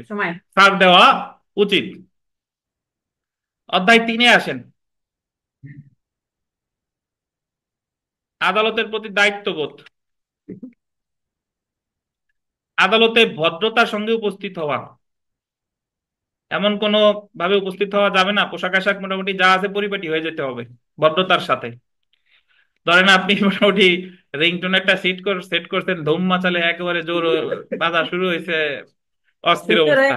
দেখেন, তারপরে দেখেন বিচার এড়িয়ে যেতে উপদেশ না দেওয়া, আপনি কাউকে এমন কোনো পরামর্শ দিবেন না যাতে সে কি হয়, বিচার এড়িয়ে যায়। 3 নাম্বার দেখেন, ভুল তথ্য বা অপব্যাখ্যা পরিহার করা, এটা অনেকেই হয়। আপনি আদালতে একটা নজির বলতেছেন, একটা ধারা বলতেছেন, বাট ওই ধারাটা ঠিক নাই, এই ধরনের ভুল ব্যাখ্যা দেওয়া যাবে না। বিচারক আইনজীবীর সুসম্পর্ক ও দূরত্ব বজায় রাখা, এখান থেকে প্রশ্ন আসে। আপনি বিচারকের খাস কামরায় কখনোই আপনার প্রবেশ করা উচিত না, তাতে প্রতিপক্ষের আইনজীবী আপনার সাথে থাক বা না থাক, মানে মামলার বিষয়বস্তু নিয়ে। বুঝতে পারছেন, পরীক্ষায় প্রশ্ন আসে যে প্রতিপক্ষের আইনজীবী নিয়ে মামলার বিষয় নিয়ে আলাপ করার জন্য দুইজন আইনজীবী বিচারকের খাস কামরায় ঢুকছে, এটা কি পেশাগত অসদাচরণ কিনা? আপাত দৃষ্টিতে আপনার কাছে মনে হইতে পারে যেহেতু দুইজন একসাথে ঢুকছে তাহলে পেশাগত অসদাচরণ না, বাট অ্যাকচুয়ালি কি, পেশাগত অসদাচরণ। 5 নাম্বার দেখেন, সরকারি আইনজীবীর দায়িত্ব হলো সুবিচার প্রতিষ্ঠা করা, কোনো আসামিকে দোষী সাব্যস্ত না করা। যিনি পিপি বা যিনি জিপি, তার দায়িত্ব হলো ন্যায় বিচার প্রতিষ্ঠা করা, কারো ক্ষতি করা ওনার কাজ না। ধরেন আমাদের যদি পিপি হয়, এমন না যে আসামিরে আটকাতে হবে, আসামিরে কি, আমার কাজ হচ্ছে কি সুবিচার প্রতিষ্ঠা করা। আমি এমন না যে আমি আসামির বিরুদ্ধেই, যদি কোনো ক্ষেত্রে আসামির পক্ষে কাজ করতে হয় তবুও সেটা কি আপনার করতে হবে, এ জায়গা আপনি আসামির শত্রু না। জি। 6 নাম্বার দেখেন, সংবাদপত্রের তথ্য প্রকাশ না করা। কিছু কিছু মামলা আছে স্পর্শকাতর, ধরেন নারী ও শিশু নির্যাতন দমন আইনে ধর্ষণের মামলা বা অন্য যে কোনো মামলা থাকে, আদালত যদি বলে যে এই রিলেটেড তথ্য প্রকাশ করা যাবে না, তাহলে আপনি সংবাদপত্রে ওই রিলেটেড মামলার আপনি আইনজীবী হিসেবে কোনো তথ্য প্রকাশ করবেন না। বিচারক নির্বাচনে যথাযথ ভূমিকা রাখা, ধরেন হাইকোর্ট ডিভিশনের যে বিচারক, এটা তো নির্বাচিত হয় হাইকোর্ট ডিভিশনের অ্যাডভোকেটদের মধ্য থেকে। তো যদি আপনারে জিজ্ঞাসা করে আইনজীবী হিসেবে যে মতামত কি, তাহলে আপনার কি যথাযথ ভূমিকা রাখতে হবে আর কি। যদিও এখন আর এই সিস্টেম নাই, কারণ বিচারক তো কে নিয়োগ দিবে আগে থেকেই নির্ধারিত হয়, যদিও নতুন নিয়ম বানাইছে, কতটুকু কার্যকর হবে পরে দেখা যাবে। 8 নাম্বার দেখেন, আদালতে সময় মতো উপস্থিত হওয়া। সময় মতো যদি আপনি উপস্থিত না হন তাহলে এটা কি প্রফেশনাল মিসকন্ডাক্ট। 9 নাম্বার দেখেন, আদালতে নিরপেক্ষ মতামত প্রদান করা। অনেক সময় আদালত জিজ্ঞাসা করে কোনো বিষয়ে যে সিনিয়র এই বিষয়ে কি মতামত, তখন আপনি ওই দুই পক্ষের কোনো দিকে আপনি বায়াস্ট হতে পারবেন না, আপনার কি মতামত দিতে হবে, নিরপেক্ষ মতামত দিতে হবে। এই বিষয়টা হাইকোর্টে বেশি দেখা যায়। হাইকোর্টে বিচারপতিরা এই দেখবেন যে একটা মামলা পর পরই ওই, যদি ওই ওখানে কোনো সিনিয়র বসে আছে, সিনিয়রে জিজ্ঞেস করে যে এই রিলেটেড কোনো নজির আছে কিনা, তখন উনি যদি ওনার মতো করে বলবে, কে কোন পক্ষ এটা ওনার দেখার দরকার নাই, নিরপেক্ষ মতামত প্রদান করবে। আমরা অধ্যায় 4-এ চলে আসি। দেখেন 1 নাম্বার, হয়রানি বা ক্ষতির উদ্দেশ্যে নিযুক্ত হবে না, মানে তিনি নিযুক্ত হবে না কারো হয়রানি করার জন্য। বিরুদ্ধ পক্ষের সাথে সদাচরণ ও সৌজন্যমূলক আচরণ করবে। 3 নাম্বার, হয়রানি বা ক্ষতি না করা, 1 আর 3 একই রকম। 4 নাম্বার দেখেন, পরামর্শ প্রদান এবং আইনজীবী হিসেবে দায়িত্ব পালনে স্বাধীনতা থাকা। পরামর্শ প্রদান বা আইনজীবী হিসেবে দায়িত্ব পালনে স্বাধীনতা থাকা, এটা হলো আমি কারে পরামর্শ প্রদান করব কি করব না আমার ব্যাপার, আপনি আসছেন আপনারে পরামর্শ দিতে আমি বাধ্য না, বা আমি যদি কারো পরামর্শ দিতে চাই আমার কি দেওয়া যাবে না, বাধা দেওয়া যাবে না। 5 নাম্বার, মকদ্দমা গ্রহণে বা প্রত্যাখ্যানে স্বেচ্ছাধীন ক্ষমতা। আমার ইচ্ছা আছে আমি অমুকের মামলা লড়বো, বা আমার ইচ্ছা আছে অমুকের মামলা আমি লড়বো না, এটা আমার কি ক্ষমতা, স্বেচ্ছাধীন ক্ষমতা। 6 নাম্বার, সরকারি বোর্ড কিংবা সংস্থার সম্মুখে নিজের পরিচয় বা স্বার্থ প্রকাশ করা। যখন আপনি কোনো সরকারি বোর্ডের সামনে কথা বলতে যাবেন, অবশ্যই আপনার পরিচয় দিতে হবে যে আমি অ্যাডভোকেট অমুক। 7 নাম্বার দেখেন, বিচারক হিসেবে দায়িত্ব পালন করলে, এটা গুরুত্বপূর্ণ, বিচারক হিসেবে দায়িত্ব পালন করলে উক্ত মকদ্দমার বিষয়ে আইনজীবী হিসেবে নিযুক্ত হবেন না। যিনি বিচারক হিসেবে ওই মামলায় দায়িত্ব পালন করছেন, পরবর্তীতে তিনি ওই মামলার আইনজীবী হিসেবে নিযুক্ত হবেন না। ওই যে ধরেন জেলা জজ একটা মামলার বিচার করছে, পরবর্তীতে জেলা জজ হাইকোর্টে যদি প্র্যাকটিস করে, তাহলে উনি ওই মামলার আইনজীবী নিযুক্ত হবেন না। লেখেন ফৌজদারি কার্যবিধির 556 ধারার নাই, এই যে যে বিধানটা ফৌজদারি কার্যবিধির কত ধারার নাই, 556 ধারার নাই।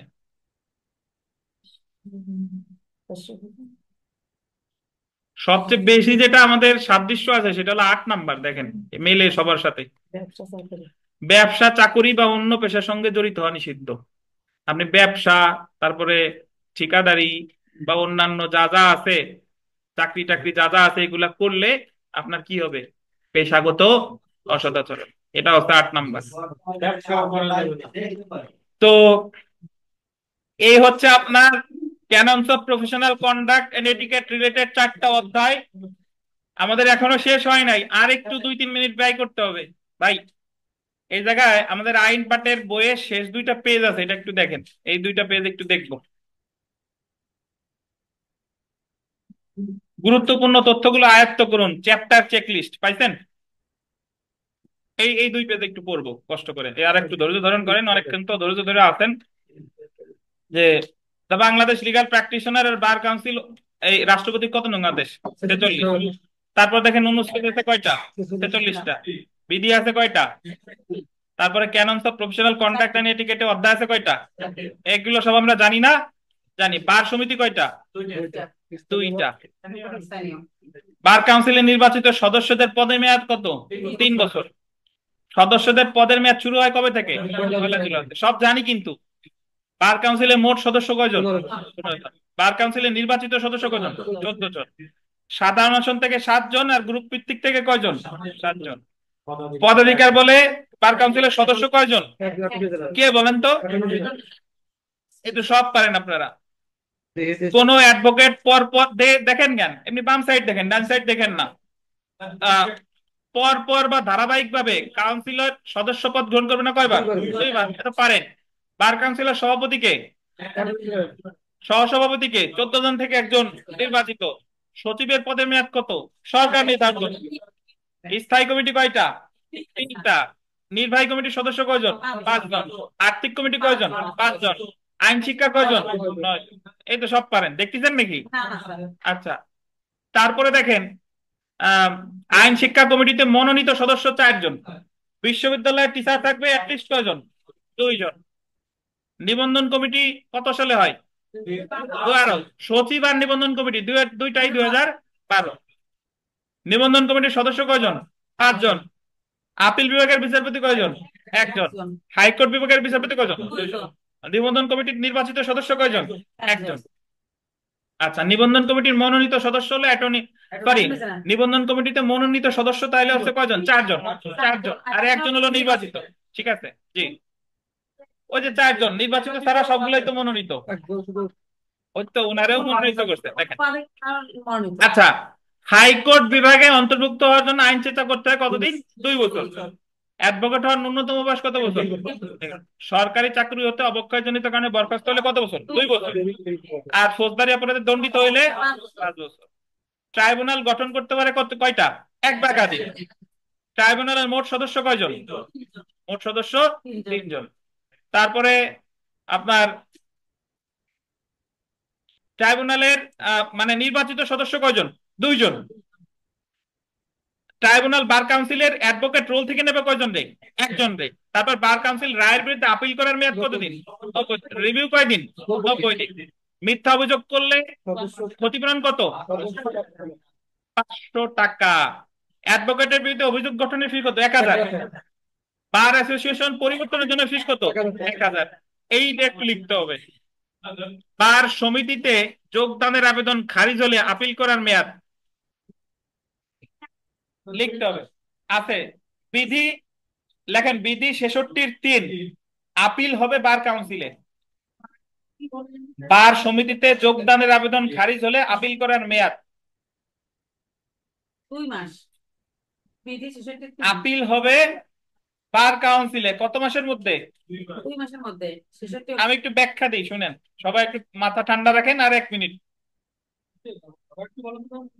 বার সমিতিতে যোগদানের আবেদন খারিজ হলে, আমি যে বিষয়টা বলি এটা একটু শুনেন। আপনি যখন আপনার চূড়ান্ত রেজাল্ট প্রকাশিত হবে সেদিন থেকে 6 মাসের মধ্যে একটা বার অ্যাসোসিয়েশনে আপনার যোগদান করতে হবে। তো ধরেন আপনি যে কোনো যৌক্তিক কারণে 6 মাসের মধ্যে বার সমিতিতে যোগদান করতে পারেন নাই, অথবা 6 মাসের মধ্যে করার আবেদন করলেন, ওই বার অ্যাসোসিয়েশন আপনার যোগদানের আবেদনটা কি করেছে? প্রত্যাখ্যান করছে। করেছে। তো সেই ক্ষেত্রে ওই গোপালগঞ্জ বার অ্যাসোসিয়েশন যদি প্রত্যাখ্যান করে, তাহলে এই প্রত্যাখ্যানকৃত আদেশের বিরুদ্ধে আপিল হবে বাংলাদেশ বার কাউন্সিলে। কতদিনের মধ্যে? 2 মাসের মধ্যে। এটা আমরা ভিতরে পড়ি নাই, এটা আছে 66-র 3 বিধি, 66-র 3 বিধি। বুঝছেন? 2 মাস পর যদি না হয় 2 মাসের ভিতরে আর হবে না। জি 2 মাসের ভিতরে যদি আপিল না করতে তাহলে আর কি হবে না কেন? তাহলে আবার ওই যে বিলম্ব মওকুফ করবেন। জি। তারপরে দেখেন, অ্যাডভোকেট না হওয়ার পরেও যে ব্যক্তি আইন পেশা করে তার শাস্তি কয় মাস? সিনিয়র আইনজীবীর অধীন শিক্ষানবিশ হিসেবে কাজ করতে হয়, জজ কোর্টের ক্ষেত্রে কয় মাস? 6 মাস। আর সিনিয়রের অ্যাডভোকেটশিপ মেয়াদ হতে হবে কত? প্র্যাকটিস আর কি। কতটি মামলা দিতে হবে? 5টা সিভিল, 5টা। সিনিয়র কয়জন শিক্ষানবিশ রাখতে পারবে? আর আইনজীবী নিবন্ধনে মিথ্যা তথ্য দিলে অযোগ্য হবেন কতদিন? 5 বছর। শিক্ষানবিশ চুক্তিপত্রের সাথে রেজিস্ট্রেশন ফি এখন 800 টাকা না 1080 টাকা। বার কাউন্সিলের নির্বাচনের তারিখ হবে কবে? 31শে মে অথবা তার আগে। তফসিল প্রকাশ করবে কয়দিন পূর্বে? 45। মনোনয়ন ফি কত? 1000 টাকা। কতজন ভোটার দ্বারা প্রস্তাবিত হইতে হবে? ইলেকশন ট্রাইব্যুনালের সদস্য কয়জন? চেয়ারম্যান কে? Attorney general. নির্বাচনের বৈধতা সংক্রান্ত কোন পিটিশনের ক্ষেত্রে কত টাকা দেওয়া লাগবে? 1000 টাকা। কতজন ভোটার দিয়ে বৈধতা সংক্রান্ত? 5 জন। প্রথম সভা আয়োজন করবে কতদিনের মধ্যে? 1 মাস। কে আহ্বান করবে? সচিব। সবার জন্য কোরাম হবে কয়জনে? আর কমিটির সভা হবে? যার ইনশাল্লাহ সব পাস করে গেছেন। পরে 3 পাবেন। হ্যাঁ, এক্সাম হবে ইনশাল্লাহ। বসেন, দিয়ে যান। তো আজকে এতটুকুই। স্যার একদিনই দিয়ে দেন। ইনশাল্লাহ আগামীকাল পরীক্ষা অনুষ্ঠিত হবে, এই আর কি। আগামীকাল সবগুলো পরীক্ষা পুরো 12 ঘন্টা